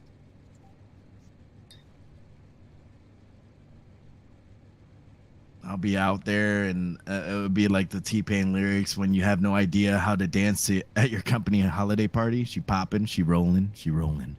So that's how I'll be drifting. I'm still working on my drifting. I just recently got on a wheel. My wheel is a Camus wheel, 15 Newton meters. I've been enjoying that. Camus does put out a good product from what I've seen. They are one of our sponsors, along with Dream Chasers here. They will be giving out a wheel. I'm sorry, pedals. I'm sorry. Let me back it up. Camus will be giving away a set of their pedals during round 3. It'll be the Dream Chasers giveaway. Part of round 3. It'll be, on this Twitch stream. You got to be in the Twitch stream. Basically, if you interact, give subs, and go comment on their Instagram, you can enter to win a set of their pedals. So shout out to Camus. So speaking of like newer things, and Camus is a pretty new product. Have you seen the Dodge Challenger, the new one that they did? Not the Challenger, the Charger. I'm sorry. It's like internal combustion, like electric and combustion engine. I have no idea what you're saying to me. No. Well, I gotta show you this thing. This thing is insane. I sent it to one of the mod makers out there. I'm like, dude, this would be awesome to see in Assetto. This thing looks clean. Let's see. Copy. I'm gonna send it to you right now. Okay. The Motor Trend, a next generation of Dodge Charger. It looks like a spy car, but it's pretty cool. It's pretty cool looking. Love seeing what we were talking the first round about seeing electric cars go into drifting, and I did some research. There's a Camaro. I want to say a Camaro that's electric and is a drift car. It's insane to see it, and it rips, dude. It's insane. I'm so confused at what I am looking at. So, for anybody wondering, it's the new Challenger concept, but it touts it as a. Hold on, let me quote this because it doesn't. This sentence doesn't make sense to me. So, hold on. A triplet of surreptitious factory floor photos show an apparently internal combustion Charger variant. Right. Yeah, so that's cool. Yeah. So it looks like this is the end of qualifying. That final driver could not make it. So on the bottom of the leaderboard, the people that made it, the cutoff, Carol made it, Brandon Gray made it, and with 56.3 or 56.7, Tantillo PJ Peep is on the top of the leaderboard, 90.3. That's insane, man. And we're going to see a feisty battle. Shmay, take it away. Thanks, Tiny. Yeah, this is going to be a crazy top 32 battle. What you're seeing right now is our 32 drivers. They will be paired 1 to 32, 2 to 31, and so on. We will be getting back at the, I guess, the half of the hour, whatever hour it is for wherever you're, viewing from. So in about 20 minutes, we will have top 32 of round 2, CNDS, Raceway Park in the Midlands. Thanks for everyone coming out here. Thanks to all of our sponsors. We will be back shortly for top 32 of round 2. Yeah, buddy.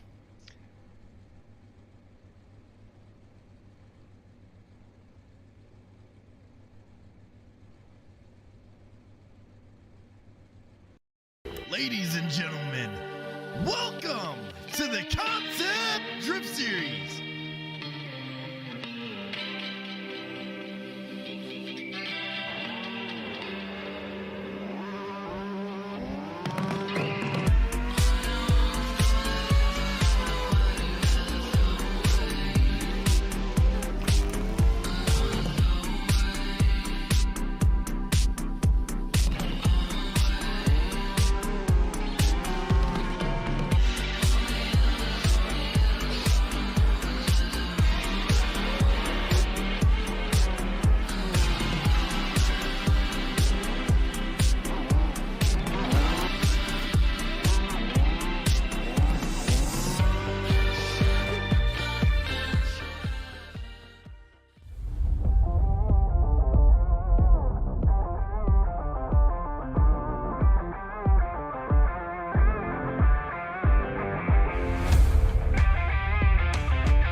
Dream Chasers.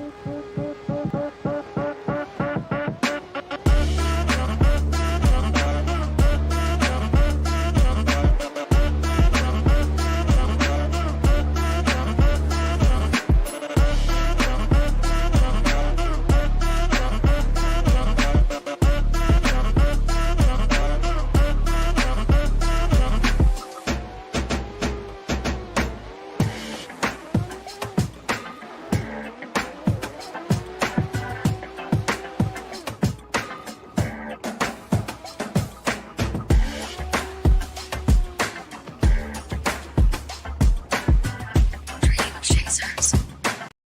Ladies and gentlemen, welcome to the Concept Drift Series.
chasers.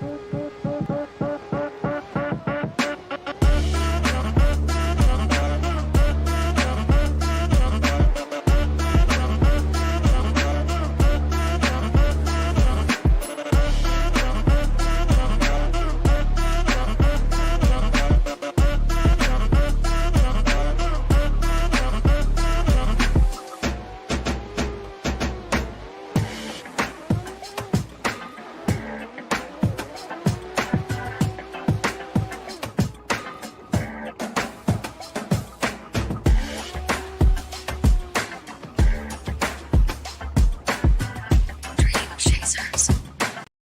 Ladies and gentlemen, welcome to the Concept Drift Series.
Dream chasers.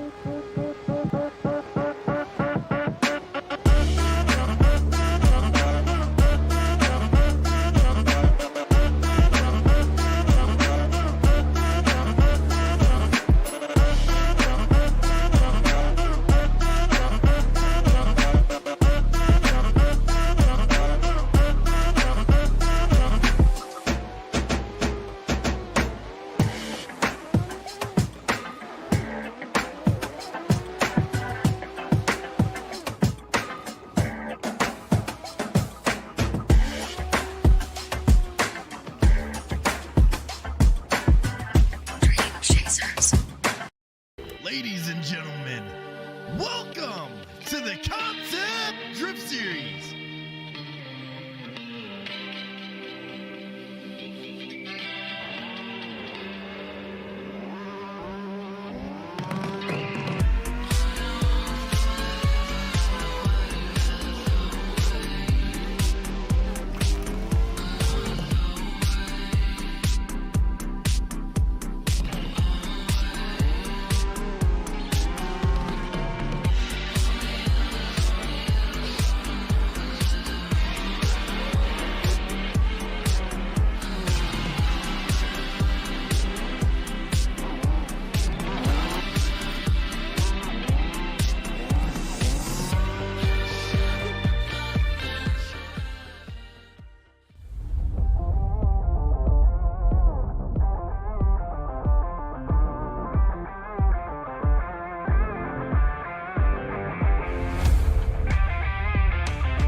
Dream chasers.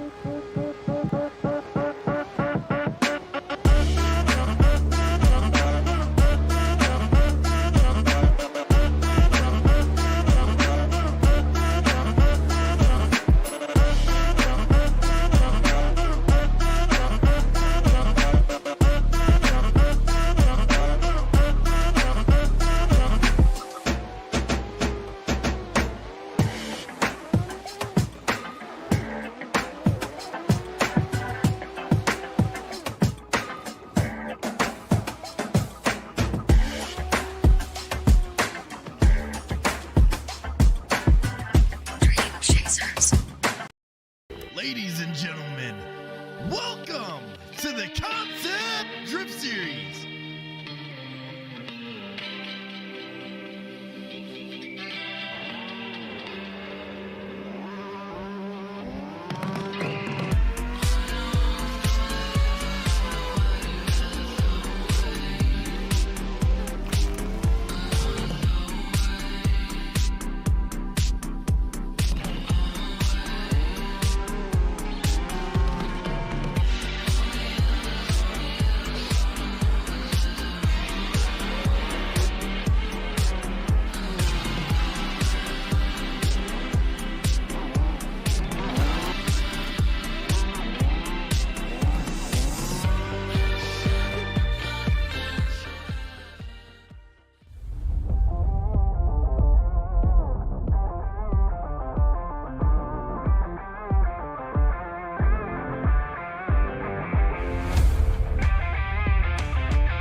Dream Chasers.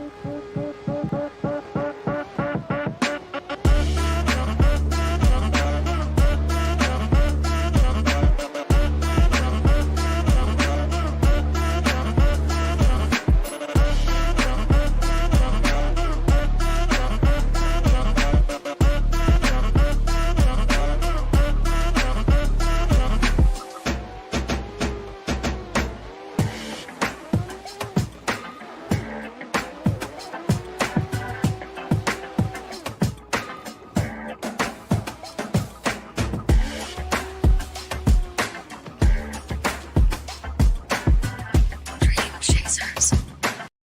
Ladies and gentlemen, welcome to the Concept Drift Series.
Hey, give me pounds. Give me loves. Give me hugs.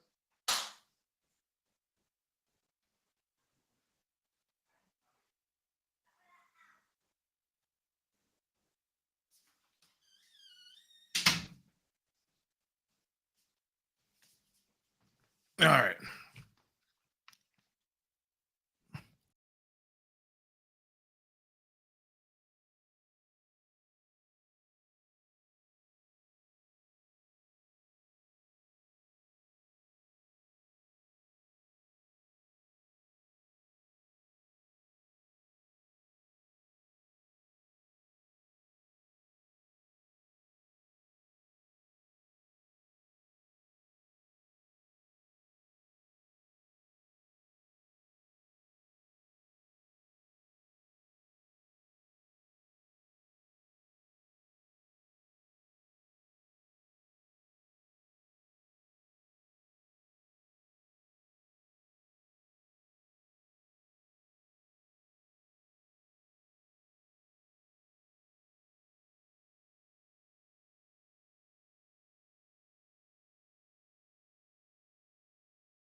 Ladies and gentlemen, welcome to the Concept Drift Series.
Dream Chasers.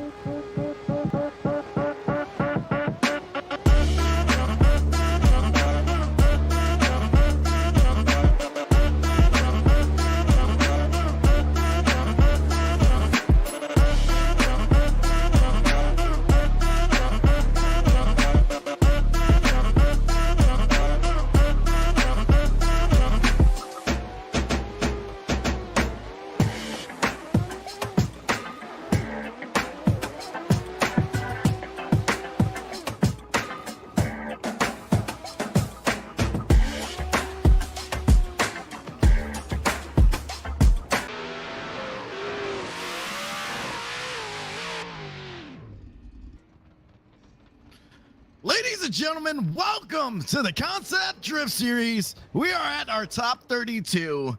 We had some exciting runs today for the qualifying. Riley Durham coming out here. He's an honorable mention. I'm going to call him the Oh Mercy qualifying run because he did not let a break throughout the whole track with that Ford Mustang. And my man had a brick in his gas pedal the whole time. It was insane. How you doing, Shmay?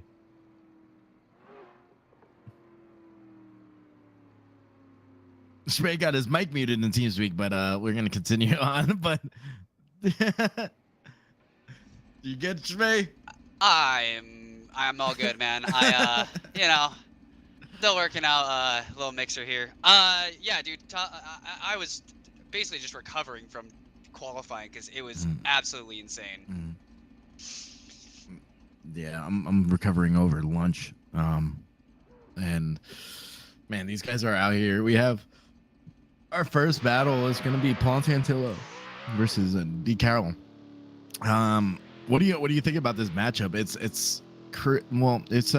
interesting to see Paul Tantillo. Now he's the top qualifier this round.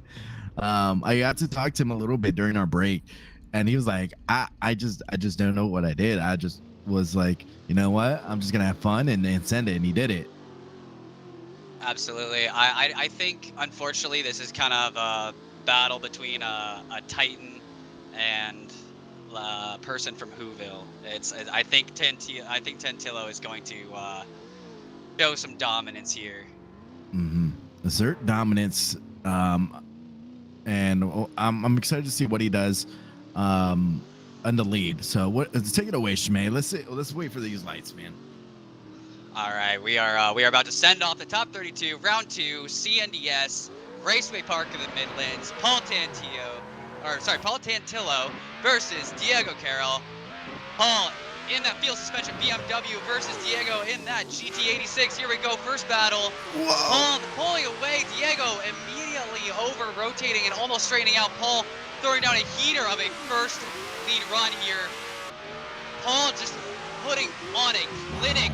What a run. This is the best run we've seen. This is a top qualifying run that we would have seen from Paul. And Diego doing everything he can to catch on. Paul, a force. Let's go. Let's go. He's also known as ACSP. We're gonna have them come back. It was a fantastic run from these guys. Diego Carroll had a struggle on the second outer zone. Where he over rotated, lost a lot of proximity, and the whole thing was him playing a catch-up game throughout the whole track. We're gonna have them switch sides. Diego is now gonna be in the lead, and Paul Tantillo, or PJ, is gonna be in the chase with that BMW ACS livery. And Diego is out here with the CNDS GT86 coming in.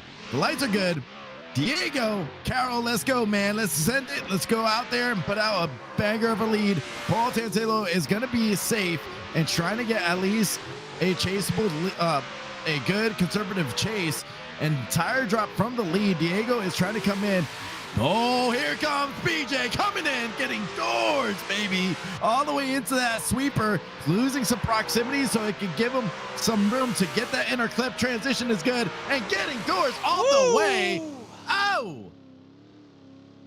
And a quote, a quote from Luke Fink: "Dooring someone does not mean hitting their door, because that just means you're crashing." Man, I'm excited to see how these judges. It looks a lot. It looks like a one-sided battle on this one, to be honest. From what I'm seeing, Diego did some tire drop, but it's looking like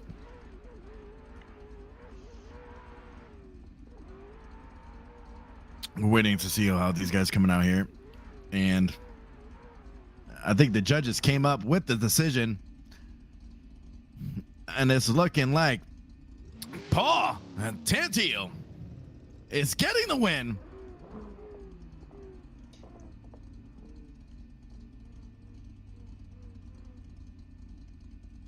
All right, so our second battle of the top 32 is going to be Paulius Drusus leading John Elgood.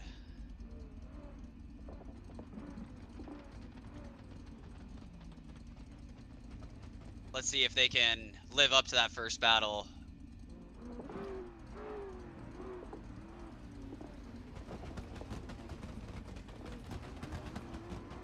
All right, Paulius is going to lead John here. And we're just waiting for the lights. All right, 3 reds, here we go. Green light means go. Paulius in the lead. Elgood in tow. Paulius initiates Elgood right there on his bumper, transitioning the first outside zone. Paulius looks like he's getting a little bit of a gap, and there we go. John Elgood getting right up in his door. Transitioning to what I think is the hardest part of the track, this long sweeping outside zone. There's a few corrections, little bobbling from both drivers. Coming to the inside, they both have it under control. And transitioning to the last touch and go. John a little bit in the little bit farther behind than the judges would like to see, but a good lead from Paulius. Yeah, Paulius is now getting to be an interesting competitor. John Elgood coming out here, showing up. It's gonna see how he performs out here on the lead.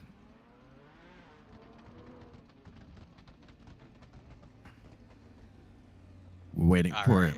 John Elgood is now in the lead. Paulius is now in the chase. Let's see how they perform. A little roll from Paulius to try to get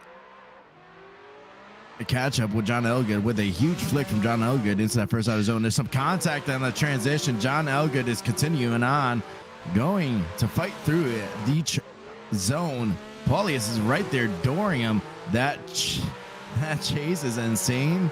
Coming in, John Elgood is picking it up, transitioning all the way through this power alley. Oh, man. All right, so Elgood is what we saw in the chase. You can go over the rumbles in the chase. What we saw from Paulius. Honestly, Paulius had the better chase at the beginning, but with that contact and falling behind there at the end, I think it might go to Elgood. It's gonna probably come down to lead versus lead with judges wise. Yeah, both chases were a little bit sketchy at best. So if they do go lead to lead, I'm gonna have to go with Elgood.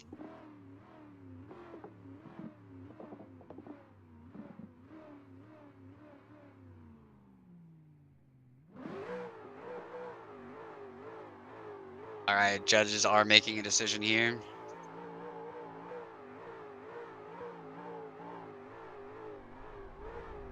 All right, and Elgood, looks like Elgood will get the win.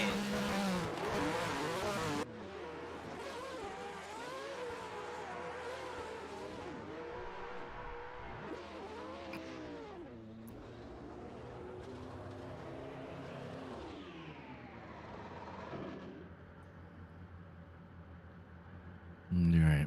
Okay, so next drivers are up the line. We got Riley Durham versus Joseph Kapinski. We got Riley Durham in that S550 Mustang. Joseph Kapinski in his 370Z. Here we go. Initiation both drive. Joseph Kapinski right on the door of Riley Durham. A little bit of a correction from Joseph in the chase, but Riley doing a great job staying composed in the lead like we saw in qualifying. Joseph now doing everything he can to keep up. Looks like he's having to cut track a little bit just to try to match the speed of Riley Durham in his Mustang. There he goes, right up on the door. Joseph Kapinski finally giving a little bit of pressure. And across the line they go. Wow. That was a really good chase run from Joseph Kempinski, going in right off the rip, getting that proximity towards the end of it. It looked like a little bit of a lot of wheel input going into the first half of the track from Joseph Kempinski, but Riley Durham is out here. It looked like Joseph Kempinski had to kind of shallow up on the angle a little bit from what I was seeing, so he could keep up with the speed of Riley Durham, because as we saw, Riley Durham put out a fantastic qualifying run, no lift, and now he's going to be in the chase. Let's see how he could transform into that. Joseph Kempinski is now in the lead. Let's see what Joseph JK can do. Coming in, it looks like Joseph is missing the second outer zone. Riley Durham is just trying to keep up and staying all the way through, riding all the way through the sweeper. Joseph Kempinski shallows up on angle, coming in and going all the way out. And Riley Durham looks like Riley Durham did not lift at all. It's insane. No, he didn't, but he definitely, I was expecting a little bit more of a hotter chase from Riley, but both of them were a little bit conservative. You can see that none of these guys are really, really comfortable on this track. So hopefully as the rounds go on, they get comfortable in the pocket and we start seeing some really close battles. Yeah, it's probably going to go into lead versus lead as well, but chase versus chase as well. But so if we're looking at it, Riley had a fantastic lead. There was little to no corrections. Joseph Kempinski misses the second outer zone. And then Joseph Kempinski was also a decent chase, but there was also the late initiation from Joseph Kempinski as well, in the chase, as well as I think maybe in the lead as well. But that's from what I've seen. We're waiting for the judges. Yeah, and I don't know if I saw it right from our angle, but it looked like Kapinski might have straightened out on that large out sweeper, and that's where he got that, you know, gap on Riley Durham. It's looking like Riley Durham gets the win. It's also going into the fact of the matter too. When you're in the chase or in the lead, excuse me, you can't have an unchaseable run by trying to just speed your way through the track. So if it's unchaseable, your job as a lead car is to make a chaseable run for the chase driver. All right, you're the clipping point for the chase driver. It's not a race. It's not a race one, and it's not to try to mess up the chase driver at all. You know, so Riley Durham is moving on. I'm excited to see the Mustang go in. He did qualify high in the bracket, so it's looking like the semaphore it went a little rogue, and he's driving around. Yeah, he crashed. The semaphore. His app crashed. I actually want to get a Roomba and put a semaphore on top of it. All right, so up next, highly anticipated, Ernestus versus Angie Bodine. I have some. Take it away, Tiny. Yeah, Jaku in the lead, Angie Bodine in the chase. from what I seen in qualifying run, wow, that dude took him to Gapplebee's and gave him a you pick 2 meals. Holy mercy. Now Angie is just trying to regain the proximity throughout the whole thing and trying to get all the way through. A huge angle from Angie, but that's slowing him down, made him correct a lot. Ernestus did drop tire and going all the way through. Man, this is a weird battle to see. Dude got gapped out right off the rip, and then he had to figure out, how am I going to gain all that track? Angie had to cut the track on the second outer zone. So Jaku, I'd like saying that. It's going to be in the chase now. All right, I'm back. All right, Angie against Ernestus. Ernestus in the chase. EDC driver, he's going to show us what he's made of. Ernestus right on his door. Angie Bodie might have had a late initiation. Look at Ernestus transitioning on the bumper of Angie Bowden. This is the difference between a veteran and an amateur. This is a pro versus Joe, and it is showing. A little bit of contact across the line, but Ernestus showing dominance through that whole run. That was insane, bro. That was insane, man. We're gonna see the initiation of this lead. Yeah, he drove straight through that the 1, 2, 3 cone. That's probably gonna equate to a 0 in the lead because he initiated so late. But this is gonna look like a clear-cut decision. Jaku stuck it to him to not leave it in the judges' hands. You know, it's clear-cut for the judges. I'm assuming maybe there's some other things going on, but to me, from what I see on my perspective as a commentator, I think it looks clear-cut. So we're getting the judges, and it looks like Jaku gets the win. Moving on, we're gonna be switching off groups. Man, this is it's getting exciting right off the rip, dude.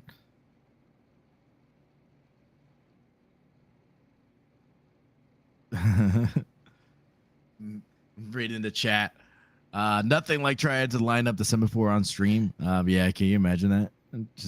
There was one stream where the semaphore went rogue, and I guess the guy that was being the semaphore had the button for gas going, and it was in the middle, going all the way through, and it just the cameraman was just looking for the semaphore throughout the whole stream. It was so funny to watch. And it was actually Paul Tantillo. He was the semaphore. That was so hilarious. I love when the semaphore gets a little out of pocket. We got another Tiny in the chat. Tiny man. Oh, yeah? Nice. We had a moment watching Chris Trittman line up during one of our rounds. Oh, that's funny. It's so funny because it's just a good like comedic relief moment. Like, oh yeah, sorry. When you're late for a meeting and then you're just going through the crowd. Like, sorry, excuse me. Yeah, you'd think we learn and put like a teleportation like spot for the semaphore so you can just hit a button and go back there, but oh, we need the track editor to put an X. Yeah, exactly.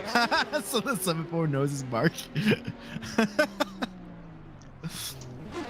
Oh man, I was actually like on Shitoku that you can teleport, so there's got to be a way to put it.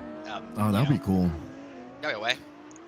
I was actually watching T-Pain the podcast. I don't know if you guys watched it.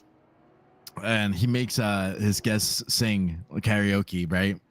And he would go, "Hey, oh god, you see that X on the floor?" He's like, "Yeah." He's like, "Step on that. Here's the mic." So I think that's going to be a running joke to get Paul Mox to start doing karaoke whenever he's driving up to the 7-4. I think that's what we got to do to make him stop messing up. Good thing for us, well, unfortunately for us, actually, he's such a good singer, we'd probably get DMCA'd. Oh, is he? Oh, dude. You know who was another good singer that caught me off guard? Have you ever met Drifty? He's Drifty's another driver, and he has a speech impediment.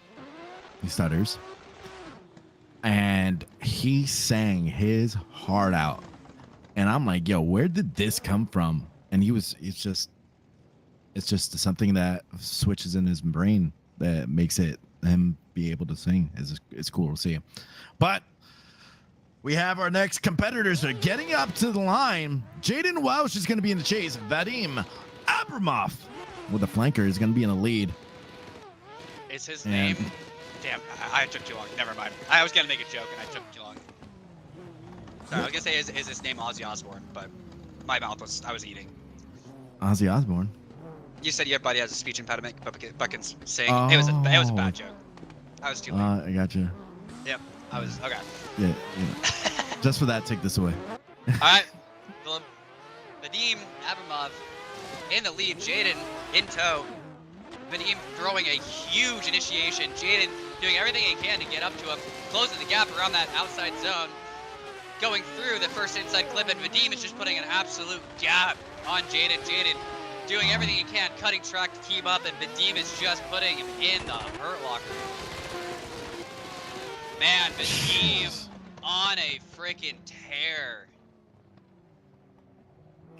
Fantastic lead from Vadim and coming out there just putting the car where he needs to put. There was a tire drop. He's also probably tinkering on the edge of just trying to speed through the zones towards the last sweeper. If you see the less angle, and he was just hauling ass. All right, and coming through this bracket, if you're gonna be battling like top 32, you have to layer it up. You know, you got to go like, all right, let me go about 60%, and by the time you're at the finals, if you do get to the finals, you're at 110. You're doing that, like that championship mentality, that championship mode. Now we have Jaden in the lead, Vadim Abramov in the chase with the flanker. Jaden Welsh with the MX-5 coming in with that looked like a really late initiation and coming through all the way through. And Jaden Welsh is filling out the zone, but man, Vadim is on him like brown sugar and cinnamon toast crunch throughout the zones and going all the way through. Jaden Welsh is braking so much and choked. It looked like he choked him up. Jaden choke him up, or did Vadim just straighten? So it looked like on that inner clip, if we look on the replay and that final inner clip, Jaden Welsh brakes hard. Vadim probably saw that brake and had to like choke up and slow down and didn't get him out of drift. He had a really low angle. He still was counter steering through it, so he's still in drift.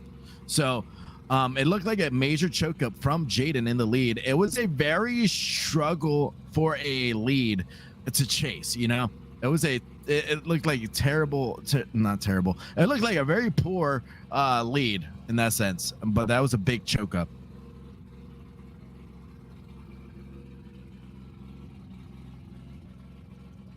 All right, decisions are coming up.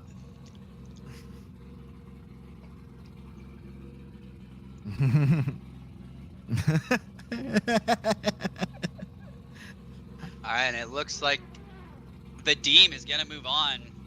Vadim moving on to the top 16. I don't know if you saw Jimmy and Jason Cope bumping each other up the track. No, I missed it. All right, we got Jimmy Calavano, Jason Cope. Jason way behind. Playing catch up, and he goes way off track. That is not very characteristic of Jason Cope. Wow. Jimmy has a absolute massive advantage. Man, Jimmy Calavano came in with a huge flick into the first zone. He took him to Gapplebee's, and then Jason Coate came in and was trying to gain that proximity, and he overshot on that first transition. And Jimmy Calavano is it what you were saying? He has a major advantage now. The Jimmy the Judge Calavano has to lay down the gavel, get a good chase, and this is going to secure the lead, man. Or secure the win. All right, this is where we're gonna have to go. It's a Jimmy the Judge Calavano is now in the chase. Jason the Coate is coming out.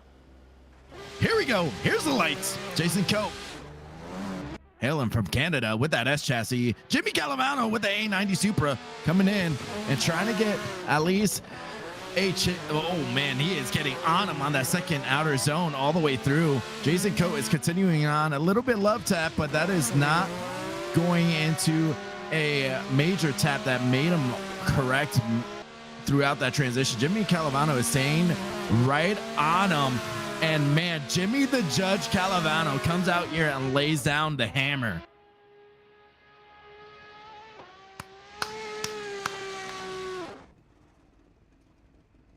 That was a gangster run from Jimmy. Jimmy the Judge, Jury, and Executioner in this round, coming in and sticking it to him, even with the left foot braking.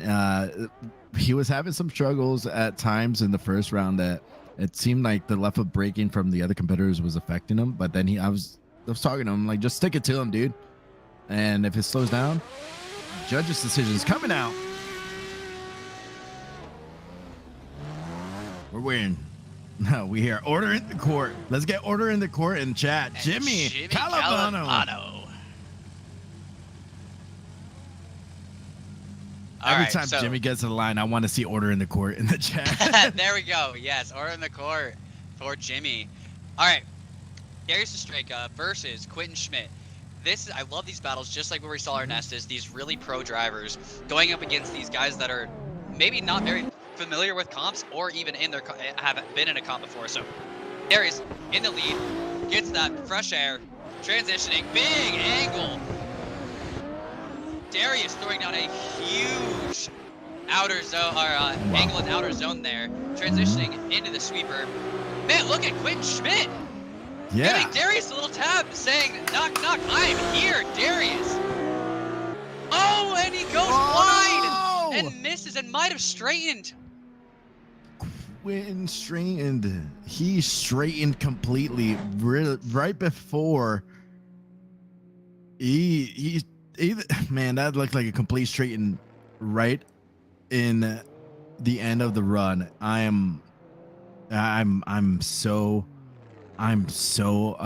man, he had such a good chase going through this competition and this round battle, excuse me, that he could have sealed the deal if he did a good lead run. But that chase, if you straighten out right before that final line, all right, so if you guys are new to drifting, you need to be drifting through the pass of that end line that you see at the end of the final outer zone.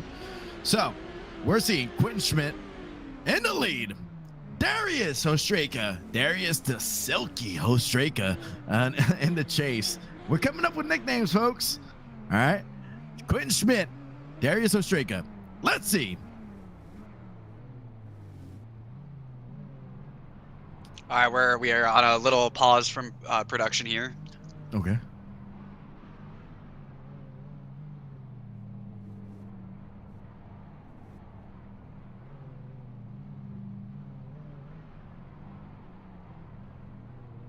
We're having a little technical difficulties. Don't mind us. We're getting ready. We're getting Quentin Schmidt is going to be in the lead. Darius Ostreka in the chase. Darius the Silky Ostreka coming out here with a silky smooth livery and silky smooth lines throughout the track today. Quentin Schmidt with the S chassis coming in. Darius Ostreka has to keep that proximity. Oh, whoa, there's a major slowdown. But Darius Ostreka is still fighting through. My goodness, this guy even though that choke up happened, there's a big tire drop from Quentin, but Darius Ostraka is unfazed. He's a class act animal and just silky smooth and lead and chase no matter what competition he's in, coming out here and just coming out with blows. Wait, pause. I'm glad you said pause, because pause.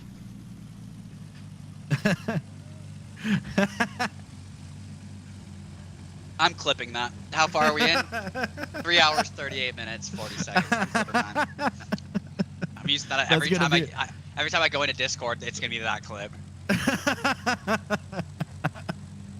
All right, so it looks like the judges have a decision. Oh, my stuff locked up, but it looks like it's going to be Darius Ostraka.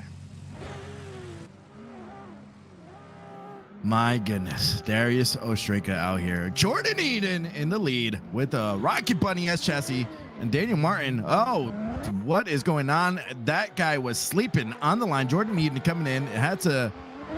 Oh, this is going to be a struggle. And then going all the way through, Jordan Eden is filling out the line. Maybe it was a jump. I wasn't too sure. But Jordan Eden's out here filling out the lines. Daniel Martin's coming out here with the green and black Supra.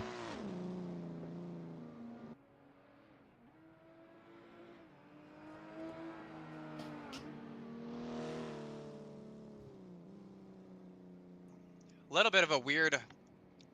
Yeah, I got to see the replay on that because, oh yeah, he jumped the gun on that. So that's a big mistake from Daniel.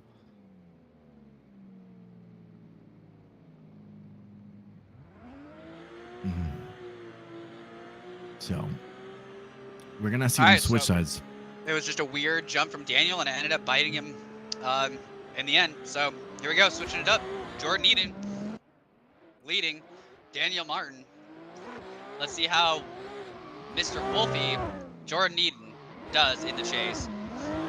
On initiation, Wolfie doing a great job keeping it on the door. Daniel Martin. Jordan Eden transitioning. Oh, got a little bump, little straighten, little bobble. Man, I do not know who is at fault here. This is quite a mess of a battle. This kind of looks like when you go to a toddler's soccer game and they're just all chasing for the ball. But I got Geronimo in chat. Correct terminology is throwing bows. No, blows. I'm like boxing terminology, dude. Geronimo in the chat. Geronimo is the guy that made the layout. Appreciate you. I'm curious on what the judges are gonna looking at on this run. Oh, the transition. little Wow, that transition was late.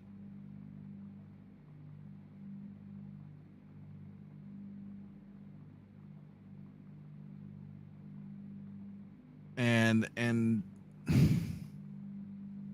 sorry, we're just kind of listening to the judges and yeah, we're trying to understand what's going on here because we're all a little bit as confused as you guys are. So sorry for this bit of silence. I think it's gonna come down to the fact of we know these drivers could do a better run, but they both had major fix.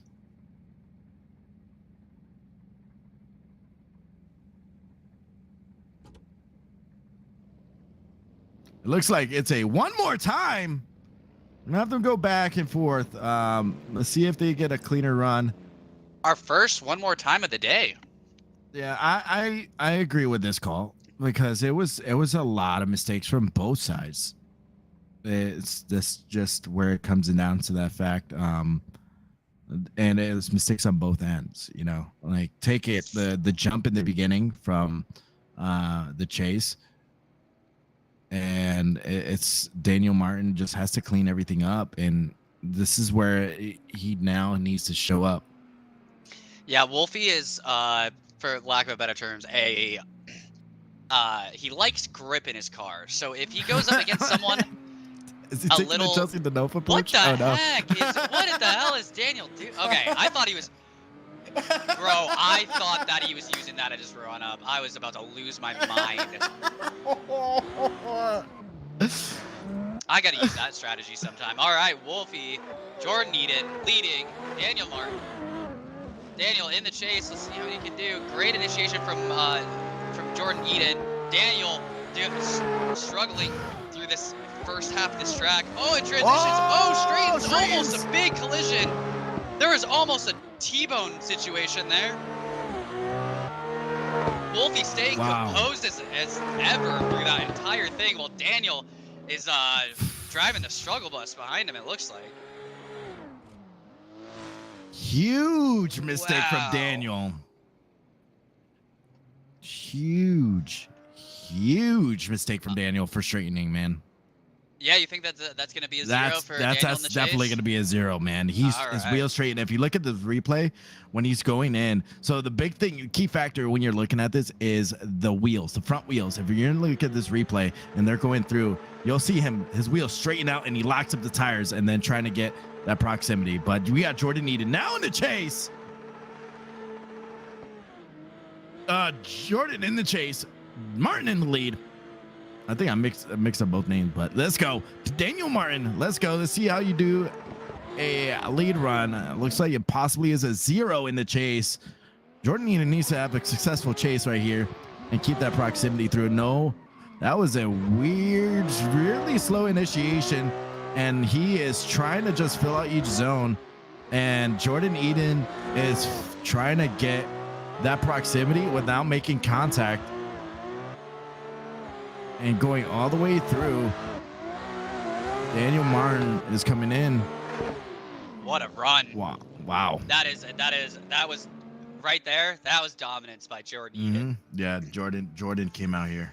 Daniel, unfortunately, just didn't have the consistency. He might have had, his best chance was to win that first one. And unfortunately, Wolfie's consistency just. Yeah, that's showed up.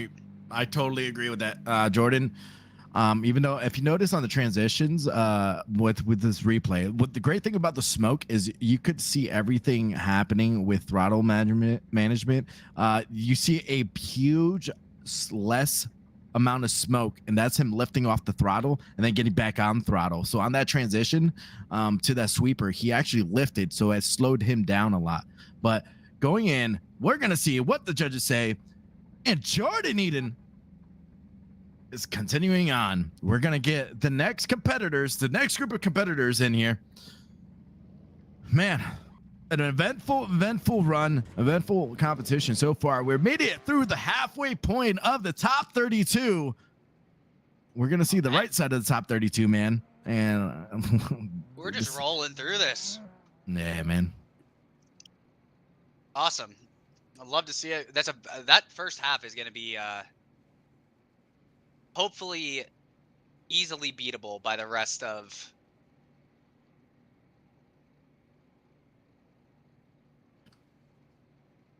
So yeah, sorry, I was trying to clarify everything.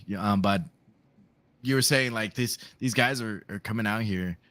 It's a different like vibe compared to the first round. Oh yeah.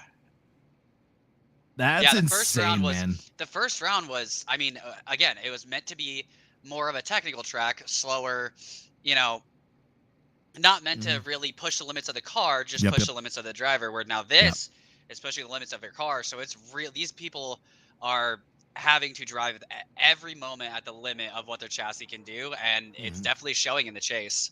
Yeah, and on the right side of the bracket, we have a lot of good competitors.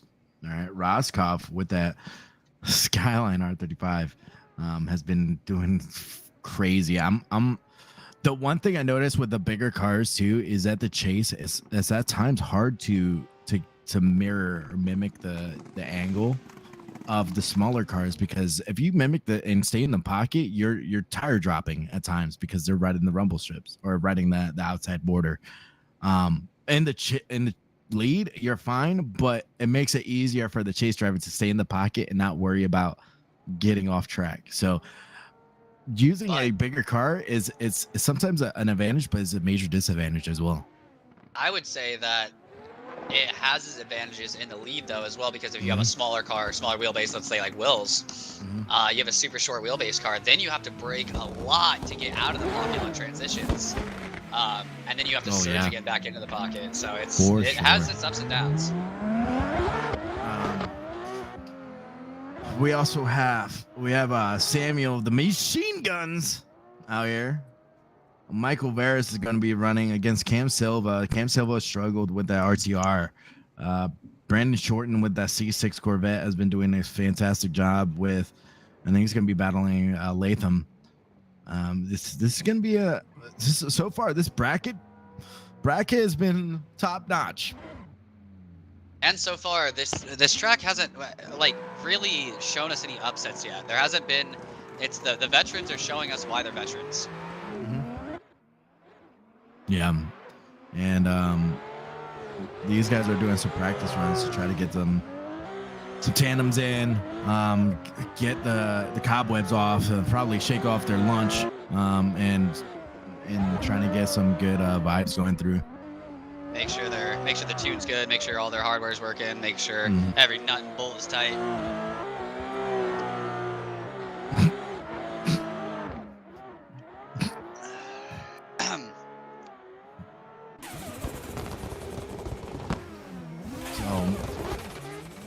What is one of like your all like when you're practicing or you're vibing out? What's one genre of music for you, Shmay, that you could vibe out and put out some consistent like drifting and That's tandems? funny that you asked that. I don't listen to music in any of my vehicles. Really? Never.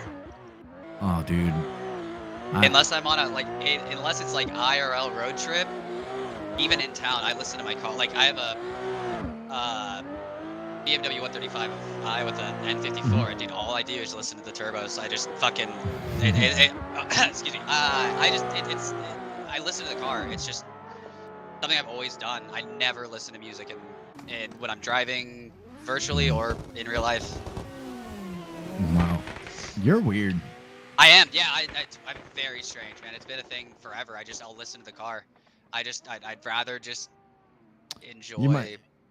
What I'm doing, just the purity of the moment.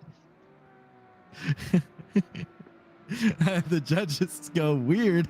Let's talk about Tiny twerking. Listen here. That's how I got my following on TikTok, all right? I actually listen to country music while drifting, and I'm vibing to country music.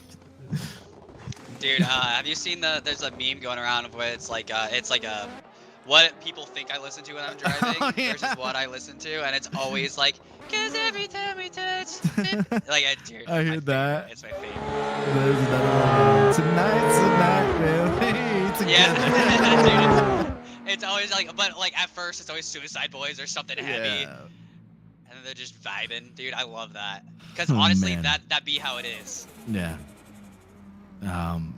And it's funny because I would talk to people and they would ask, what would I listen to before, like while I was deployed, like before I go out the wire, and I was like Barbie Girl, Miley Cyrus, Taylor Swift. They're like, wait, what? I'm like, I can't be too serious like going in there, and because it just and it goes with drivers as well. And drivers as well, we have the Benjamin Gray going to be in the chase with a Mustang, and then Roscoff going to be in the lead. He's more like a pink kind of guy.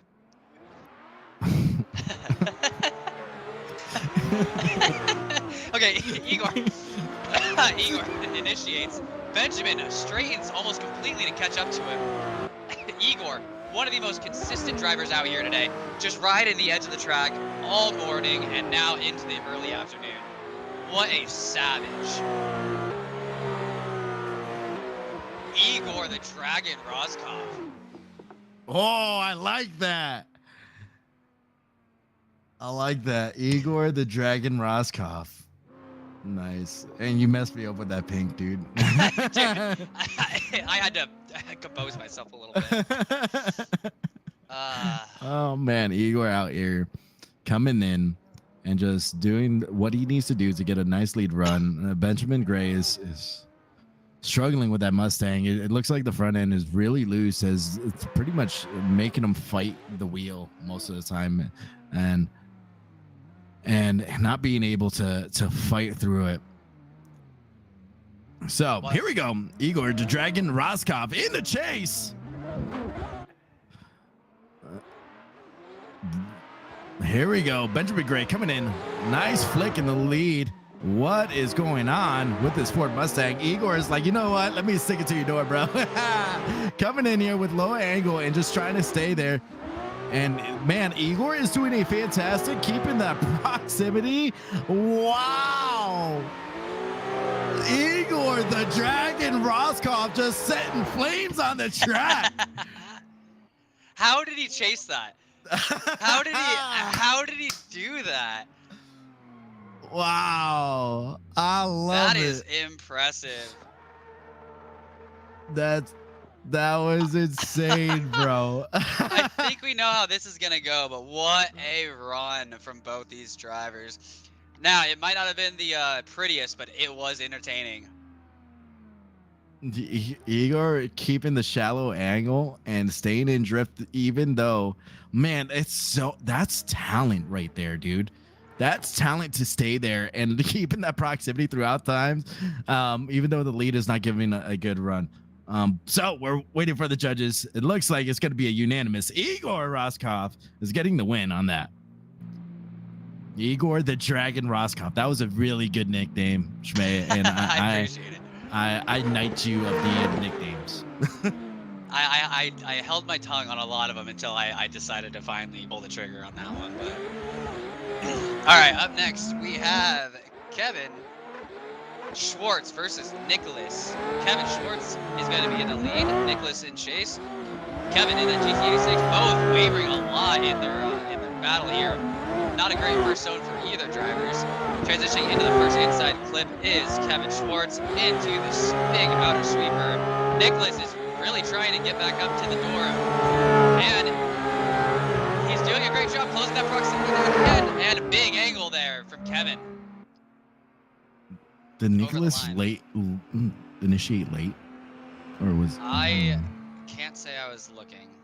It looked like it looked like both of them were late on initiation. Let's see the replay going through. Kevin Schwartz come in. Yeah, Kevin was way late, and that's what caused Nicholas to kind of like choke up and initiate late as well. But the judge is gonna look at that.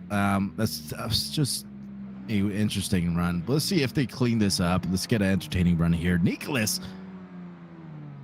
the nutshell. Yeah. This is play on his last name, but Kevin Spaceball Schwartz coming in. Kevin Schwartz coming in and trying to get that proximity. This transition going good. Oh, dude, Nicholas is doing it great. He's good. Kevin is doing a fantastic job. The two shows coming out here, and he did a really good lead run.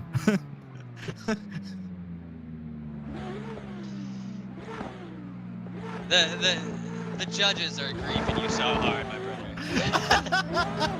Dude, they will not let you get away with anything. It's so great though.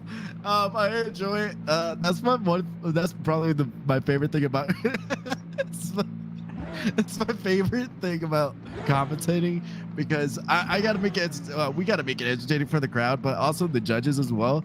But it's just the what's the word, the Charlie Brown crew that's talking out in the back.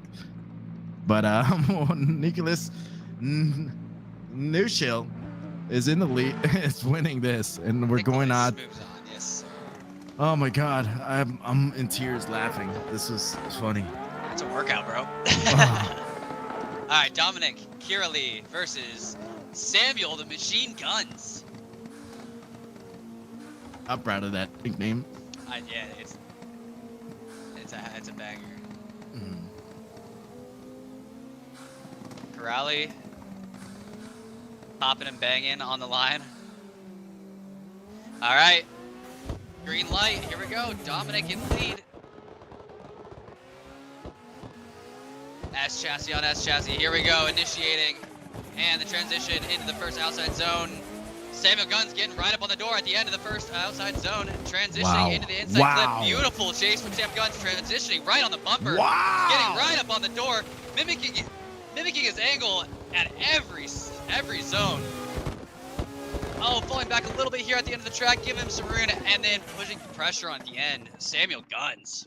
Man, Samuel Machine Guns is laying down suppressing fire at the chase, sticking it to him, changing his Spotify playlist, making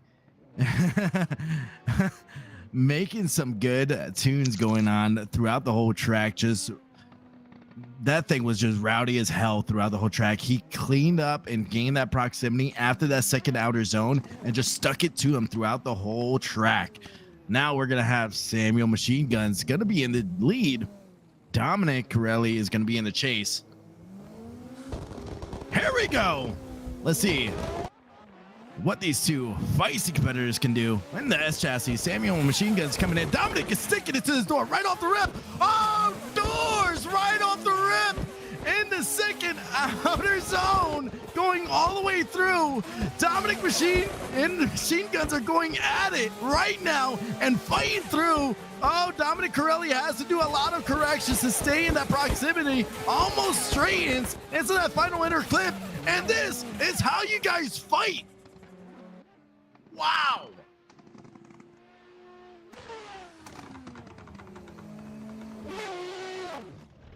Oh, mercy.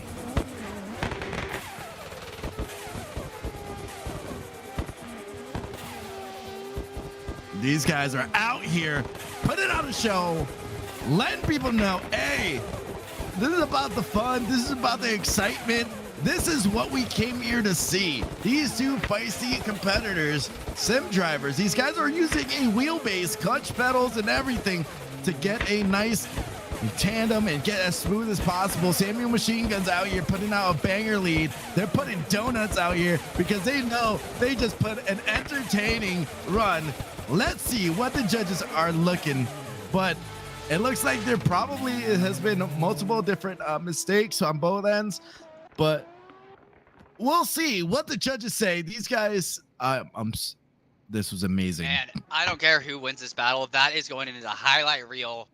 Yes, for this season. That was an awesome battle. That was the oh mercy battle of this round. So all right, it sounds like the judges have made a decision.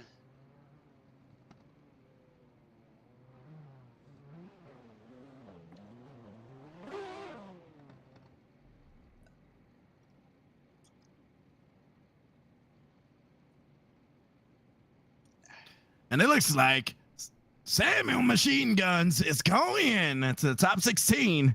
Next battle is going to be Alexander Mattet and Brandon. All right, and it sounds like Alexander just called his one timeout for this event. And these drivers are told at the beginning of the season that they get a 2-minute timeout one time during the competition. So we are gonna have to we're gonna just do a 2-minute timeout for drivers and everything and tracks. So bear with us. We'll be back in 2. Yeah, it's great to have that 2-minute timeout. It looks like Alexander Mattet's pedals are messing up. It's probably stuck on max throttle, and we're going into the see how they perform out here. But as Brandon Marina is warming up his tires and trying to get everything like, man, my heart rate's up there. My son yells doors whenever I yell doors, so I heard him in the background yelling doors because he knows it's a banger of a run. And dude, these guys are awesome. All right, and it seems like Alexander has fixed his stuck throttle. He's coming up. So that is why we added this 2-minute timer, because we can't wait all the time for people. But if you have any hardware issues or any software issues or anything, you get a 2-minute timeout, and that is right there the best use of that you can do. All right, now we have Alexander Mittet and Brandon Marina in the chase. It is gender reveal time. Let's see if he can stick it to him and get into the pocket. Alexander Mittet coming in with the S Cuco 890. Brandon Marina coming in and trying to get that proximity. It looks, Mattet goes off track and zeros. Brandon Marina doesn't have to really finish the rest of this run because it was an automatic zero for Alexander Mattet.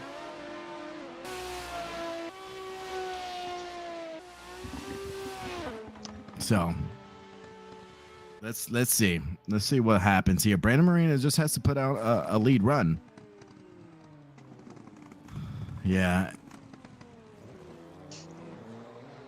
it's man. You never want to see mechanical problems during a run. You always want to see a good battle, and unfortunately, it looks like Alexander is just not able to get his throttle working properly. Yeah, and Alexander is a great competitor. Young buck out here, and he could slay. It comes back to the fact of drifting is a battle of resiliency too.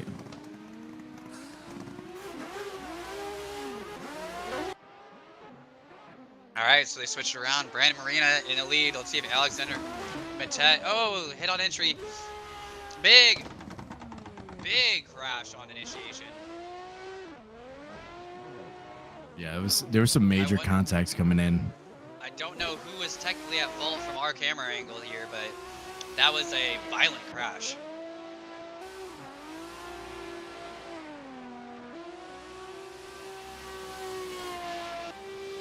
Oh no. It looked like on the lead, Brandon was going straight, and then Alexander Mattet cut over the line and then just tapped him a little bit. And that's what caused the initial impact from what I see on the replay. It's very hard to see from our angle if there was we're gonna one watch it, yeah. point of contact. We're gonna watch that replay one more time.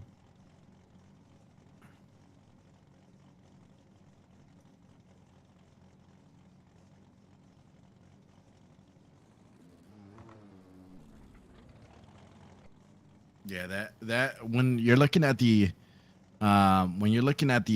ride or the track, when these guys are running up, there's a middle line. So the lead car, there's that was a contact coming in. Right before transition. Right before transition, and then on the outer zone one, if you watch it. So you're coming in, he's coming over, he cuts over the track, taps him, and then it goes into. So yeah. So that line, you can cross over as long as you don't make contact to stay in the chase if you want to go behind the lead car. But then I guess he just got lost in the zone. And it does go to Brandon Marina. So yeah, that's where it came into the fact. But unfortunate for Alexander Mattet. Well.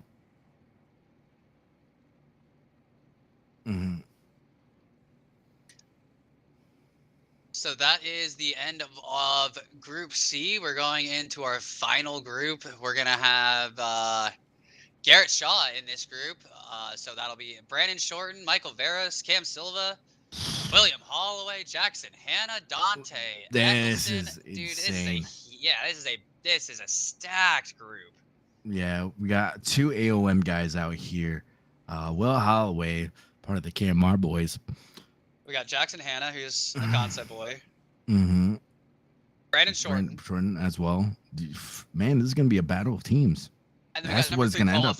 Garrett Shaw, which, come on. Yeah, it's wow. It's battle of teams is going to end up probably. And I don't know. this could be the ultimate mix-up here. Like, depending on who wins this, because like Mhm. these are all top qualifiers versus bottom qualifiers, except for Willem Holloway and Jackson Hanna. So, Mhm. I mean, if there's one upset here, that could upset all the point standings. Oh yeah, definitely will be, and gonna be. We're gonna take a quick commercial break, and we're gonna get back to the action for the end of the top 32. We're getting the next group of people into the server. Ladies and gentlemen, welcome to the Concept Drift Series.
Dream Chasers.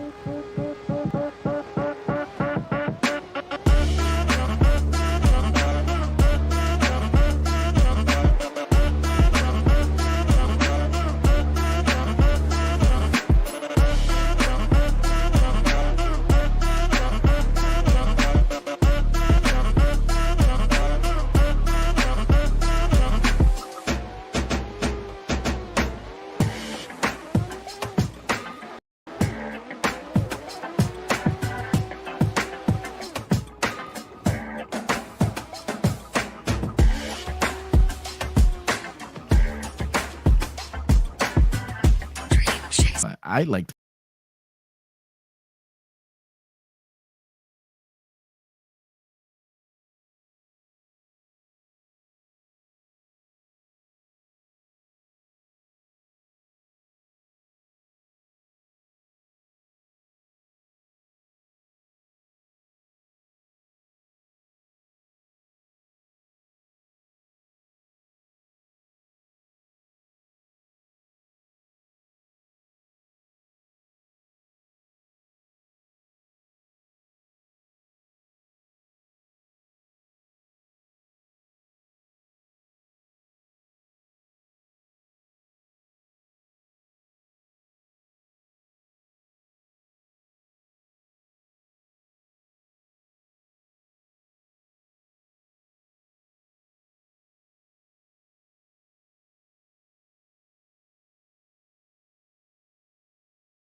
All right, we're back.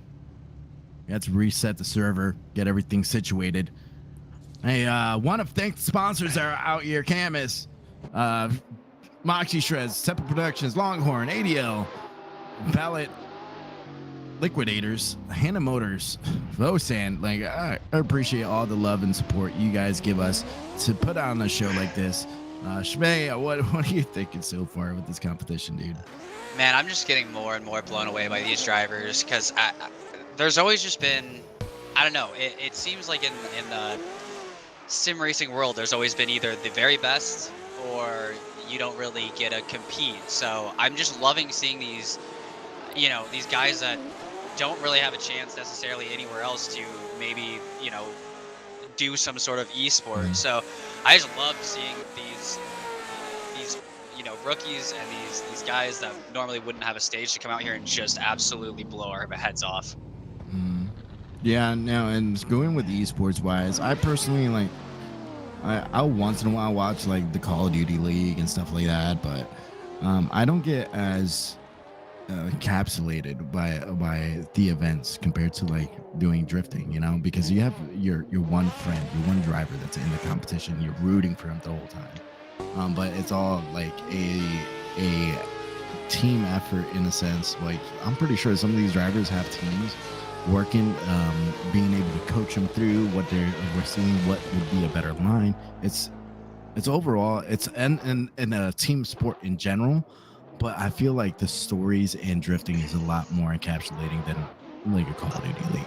Oh, I mean, for sure. Our team, I mean, I don't when I'm technically working here and Mhm. commentating, but like in an event like this, I'm sure Wolfie and, or I guess as you guys know him, Jordan Eden and Brandon Shorten and Dante, I bet they're all spotting for each other like every Mhm. run, letting them know what to change, what to do, how to get better. I mean, we're all out here trying to support each other and better each other just so when we have to battle each other, it's that much better. Mhm. And going into the excitement, like we saw so many exciting runs. Going to freaking the Dragon Roscoff coming in and chasing that really hard lead and just staying in drift the whole time was insane. Going into the battle with like, the machine guns and Corrali, like it's so exciting. Just seeing one battle it out who's better in that part of the bracket. All right. Whoa. What? Okay. That was wild, dude. Flipping switches. Stupid Fast Gaming, thanks for the bits, dude. 200 bits. Or cheers, sorry.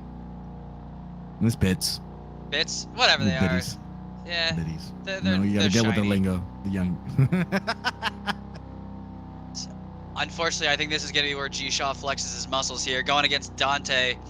Dante qualifying at the bottom of, well, lower half of the leaderboard where G-Shaw is third, and G-Shaw has been a force to be reckoned with all day. And here we go. A big gap at the beginning. G-Shaw, checks up, and Dante goes sailing off track. G-Shaw was able to correct it and not quite straighten, but Dante not able to. I don't know if they're going to call that an infallible lead because there was a huge speed check there from G-Shaw. We'll have to go back to the judges on that one, but right now it looks like G-Shaw has a clear view of victory. I don't think it's gonna affect. I don't think it's gonna affect it because Dante was taken to Gapplebees from Garrett Shaw. You know, like I'm. A lot of people are getting a lot of free meals today because a lot of people have been taking to Gapplebees and been just eating up just their smoke the whole time. And it's right here. You'll see G Shaw going through and was going in, and then all of a sudden the understeer carried Dante to Narnia and became a lawnmower. So it's going into the fact I don't think it's going to be the lead's fault. I think it's just, hey, he just was trying to lose some angle and get that proximity, and it made it understeer. But we got Dante now in the lead. Garrett Shaw with the AOM boys coming out here in the chase. Let's see how Garrett Shaw comes out here and performs in that 350Z. Coming in, Dante is coming in. Oh, Dante goes out, and this is where we see someone going to Dunkin' Donuts and getting donuts on both of their runs. And it's gonna look like a clear-cut decision. Yeah, it looks like G-Shot's going to go on. Garrett doing a great job showing us his consistency, where Dante unfortunately showed his consistency by going off in the exact same part of the track. Both runs. So hopefully he, this lights a fire under his ass and he wants to come back next round and really show us what he can do, because we all know Dante can drive. He's just been, he took a break for about a year and it's definitely showing. Yeah. Up next, we got Michael Varys leading Cam Silva. Michael Varys popping off. Blastoise in that blue S2000 big flick initiation. Varys showing us his consistency here. Yes. And here's Cam Silva almost straightening and cutting the entire first zone to keep up with Michael Varys. Michael just putting her on him, absolutely on Wow. throttle the whole time, and just pulling away from Cam the entire track. Cam having to almost completely straighten, losing all angle to keep up. What a show of dominance. Michael Varys by is Michael just Varys. coming out here, and I love the G-force lights he has on it because you see him on throttle the whole time. Did use a little left foot brake on the final inner clip, but that didn't impede the chase at all. It was just he was putting out a banger of a run right off the rip, and just man, he is out here and coming out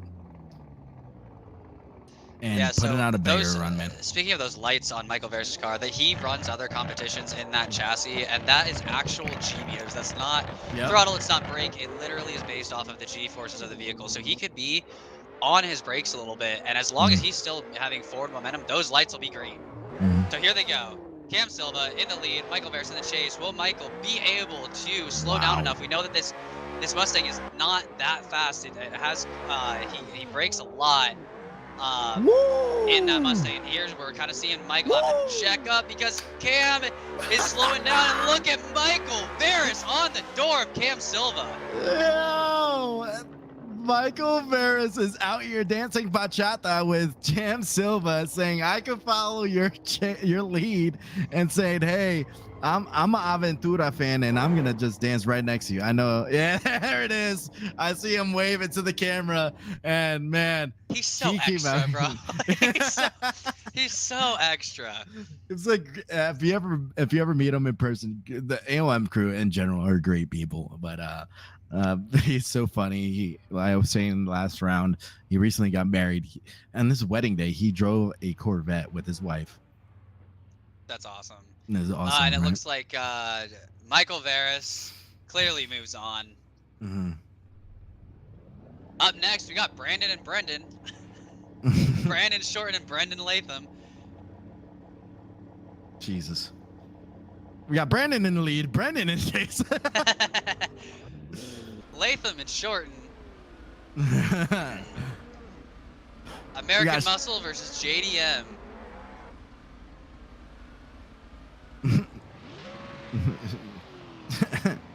This is going to be interesting. Here we go. Brandon Shorten in the lead. Latham in the chase. Latham in the purple and black. Shorten in that Corvette. Coming in. Shorten was lazy on that initiation, but he's still filling it out, going all the way. Brandon Latham is trying to get in the chase and keeping proximity by cutting the track. And Brandon Shorten is out here and going at it throughout the zone and the lead. Latham is coming in a huge struggle. And Brandon Shorten, aka Villains, out here being a force. I think the chase may or may not have straightened on that big outside zone. So if that is the case, then Brandon Shorten has a huge advantage here.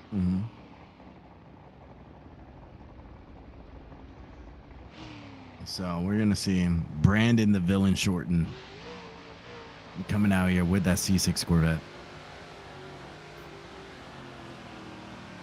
Here we go. Let's see how he performs.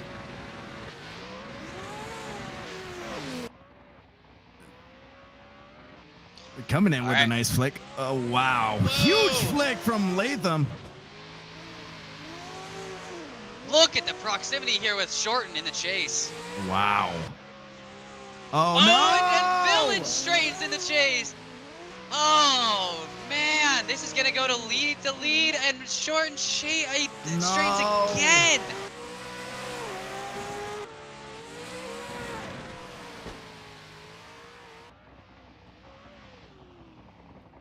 It's gonna go down to lead versus lead. Who had the better lead in that? The initiation from Latham was insane.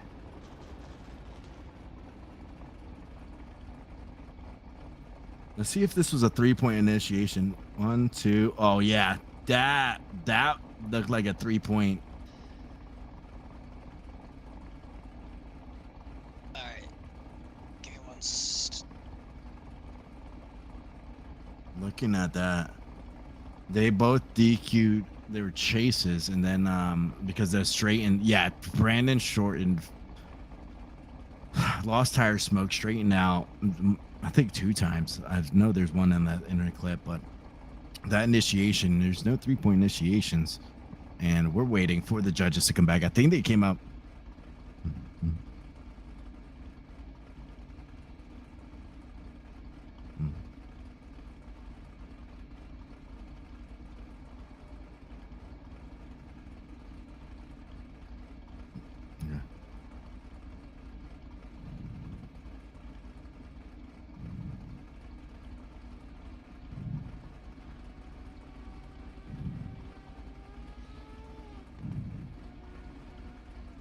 All right, so we're listening to the judges, and we're waiting for under the decision. They'll be at X. It's going to be going to the lead runs, and when we were talking about the 3-point initiation from Latham, it's going to be a huge deduction, and it looks like Brandon, the villain Shorten, is going to get the win. Brandon is definitely getting the win. Yeah. And it is Shorten. All right. So that might be a little confusing. Basically, what the judges are saying, that we don't have a way to stop the drivers at this point. If like a cone's hit, they can restart because the drivers know when they hit a cone. With something like this, with a 3-point initiation, they were instructed over and over and over not to 3-point initiate, which means you initiate away from the first zone, which is not what we want to see. So that's a big deduction from Latham, goes to Short. And we have Will Holloway in the lead with the MX-5 ACS livery coming in and filling out the zone. He's looking like he's keeping him. No braking and just sending it all the way. A little bit of braking right there. I choked him up. Oh, man. Jackson was trying to keep that proximity. That left foot brake. It probably choked him up a little bit, but we'll see how the guys come out here. Switch sides.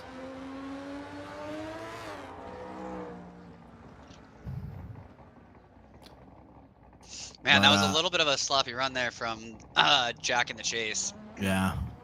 I think where it comes into that sweeper, if we see this replay, you're going to see Will Holloway coming in and using a left foot brake to try to get into that final inner clip. And I don't think it's a choke up right there from what I see. Oh, no, he was surging. He surged in the pocket and it just ended up surging at the wrong time. Here we go. All right, so here we go. Jackson, Hannah, going to be leading Will Holloway. Jack's a part of Concept. Will is a part of Kyle Mohan Racing Team. Jack throwing it in, whipping it into that outside zone. Will cutting half of that first zone and now getting right up on the door of Jack. Transitioning right up on the bumper, getting into this outside sweeper. Jack doing a good job getting into that zone. Comes out a little bit early to get into this inside clip. Will staying right there on his door like a shadow. And on his door, transitions over the end. This is going to lead for lead, chase for shape.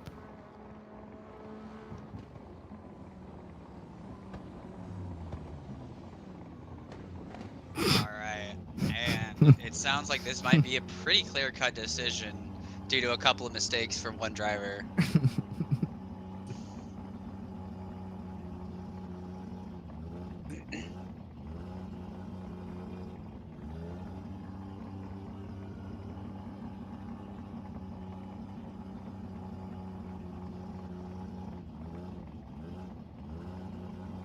Discussing. All right, the judges are just, discussing.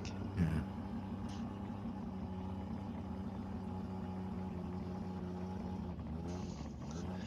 And they're just watching the replay to make sure they're making the right decision on this one, because unfortunately, this is one of those runs where there's so many mistakes. It's whoever made the least amount of mistakes. You ever get weird notifications on your Discord and trying to figure out where it's coming from? I stopped trying to look where those come. I stopped a long time ago looking for those because I'm in way too many.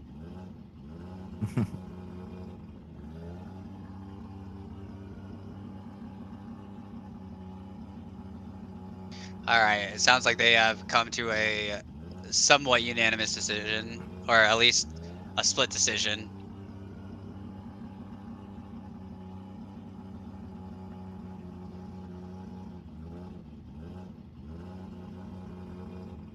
Maybe. One for Will Holloway. And it looks like in one more time. One more time. All right. Perfect. Clean it up, boys. Let's see a better run than that. We know both these guys can drive better than that. Yeah, it goes on. The fact of the matter is there was shared an equal amount of mistakes on both ends. And coming into like Will Holloway, going in I think it goes into the fact that in the chase, you're looking at the car in front of you. If you notice that that guy is braking slightly just ahead, you're gonna choke yourself up in the chase. You're not gonna know what's gonna happen. But I think if my man over here, Hannah, actually just hit the clutch in and glided into his door instead of just trying to slow himself down, he would have just stuck right into Will Holloway's door the whole time instead of having that loss of proximity throughout it. But now we're going to have Will Holloway in the lead. Jackson Hannah in the chase, our second OMT. Here we go. All right, William Holloway initiating on this one more time battle. Jack in the chase. Will bobbles, but getting in the zone. Jack shallowing up on angle to try to get in proximity. And Will doing a really good job in this lead run, trying not to bobble. Not a whole lot of angle. Jack surging really hard up on Will. Cutting across that rumble, which you are allowed to do in the chase, and transitioning to the end, keeping a little bit of a gap. Didn't quite ever get right up on his door. There was a lot of braking going on from Will Holloway when I was watching, and there, if you notice, you've noticed Jackson trying to, like, the surging was going back and forth, the proximity, and there was a lot of braking from Will Holloway's taillights. When you see Jackson coming in, surging in, had to shallow up an angle and go through each zone. Jackson did a fantastic job with the amount of lights he saw pretty much on the tail, but he was coming in. Will Holloway is now in the chase. Jackson Hannah in the lead. Here we go. Jackson Hannah. One more time battle. Last battle of top 32. Will Holloway sticking to his door. A little tap, but staying on him and going all the way through. Will Holloway is trying to keep that proximity, that contact right off the rip. Can crucify him in this judging. Going all the way through. Jackson Hannah is just sending it all in there. Using some left foot braking a little bit. And Will Holloway is staying on his door the whole time. My goodness. Man, is that contact going to be a problem?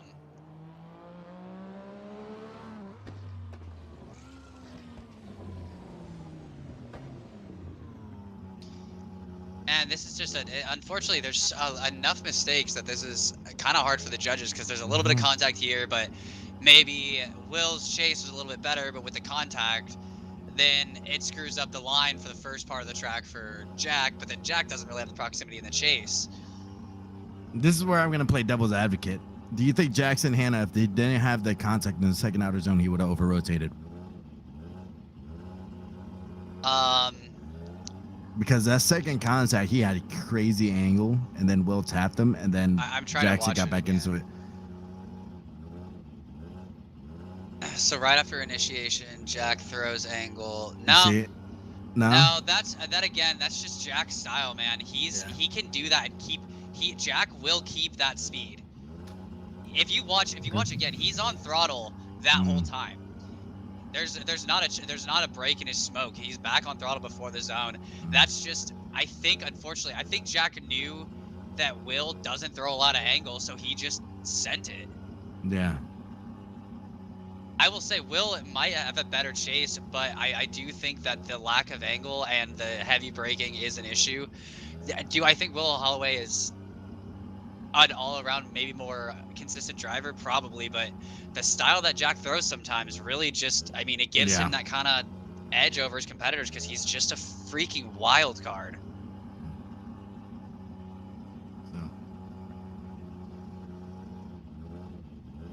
and they have to make a decision here. There cannot be a second one more time until we get to the final four. So this has to be a decision has to be made.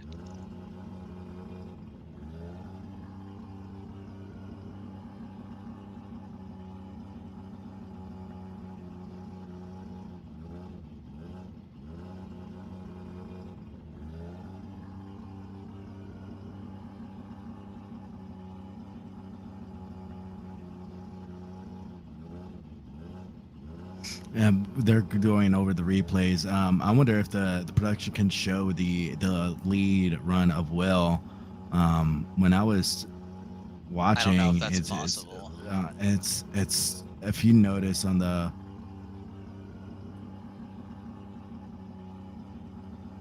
if you're watching it, there's a lot of braking going. I'm gonna go hop in their booth really quick and see what they're talking about. Yeah. Yes. So it's going into the fact it might have to be going into a split decision. It's going into the fact of lead versus lead, chase versus chase, and coming through.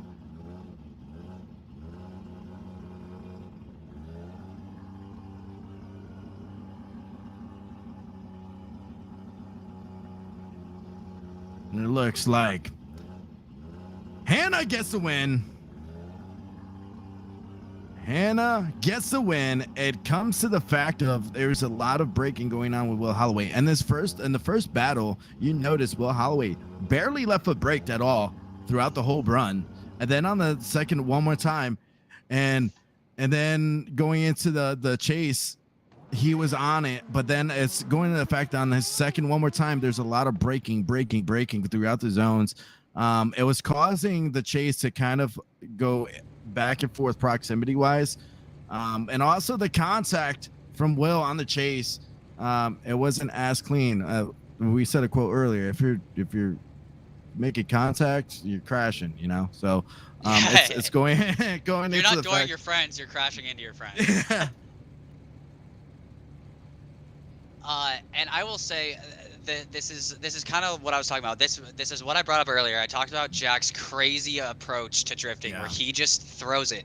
And it was in qualifying. We talked about this in the last round of how he practiced for the last round, and now we just saw it actually work in comp, where he can just hold angle that nobody else can. Yeah. Okay, so it looks like we're going to take a little bit of a break here before we get into top 16, so everybody can kind of stretch their legs, go grab a drink, go patronize our advertisers. Yeah. We will be back for top 16 here shortly. Thanks, everyone. Ladies and gentlemen, welcome to the Concept Drift Series.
Dream Chasers.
talking in TeamSpeak.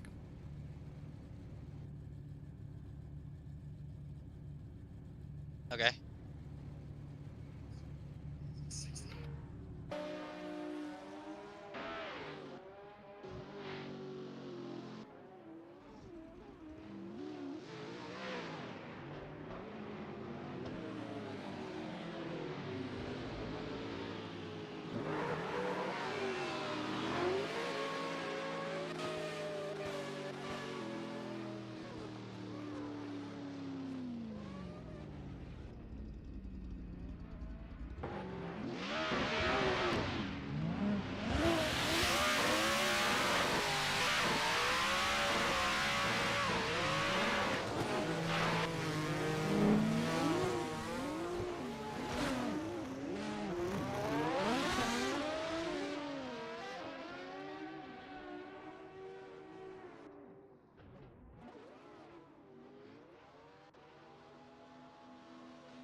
Oh man.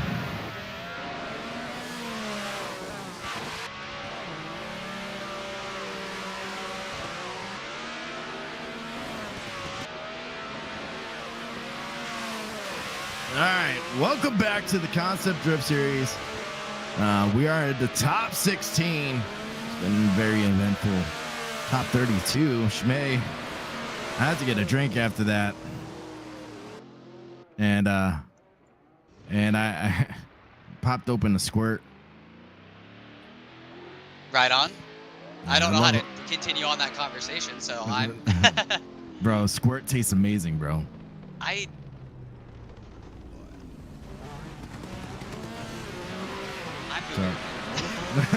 No, dude, you never had squirt before? Dude. It's grapefruit soda, dude. Yeah, it's great. It's mouth-watering. What's the palate? I'm not pausing at all. I'm sucking down a Mountain Dew right now.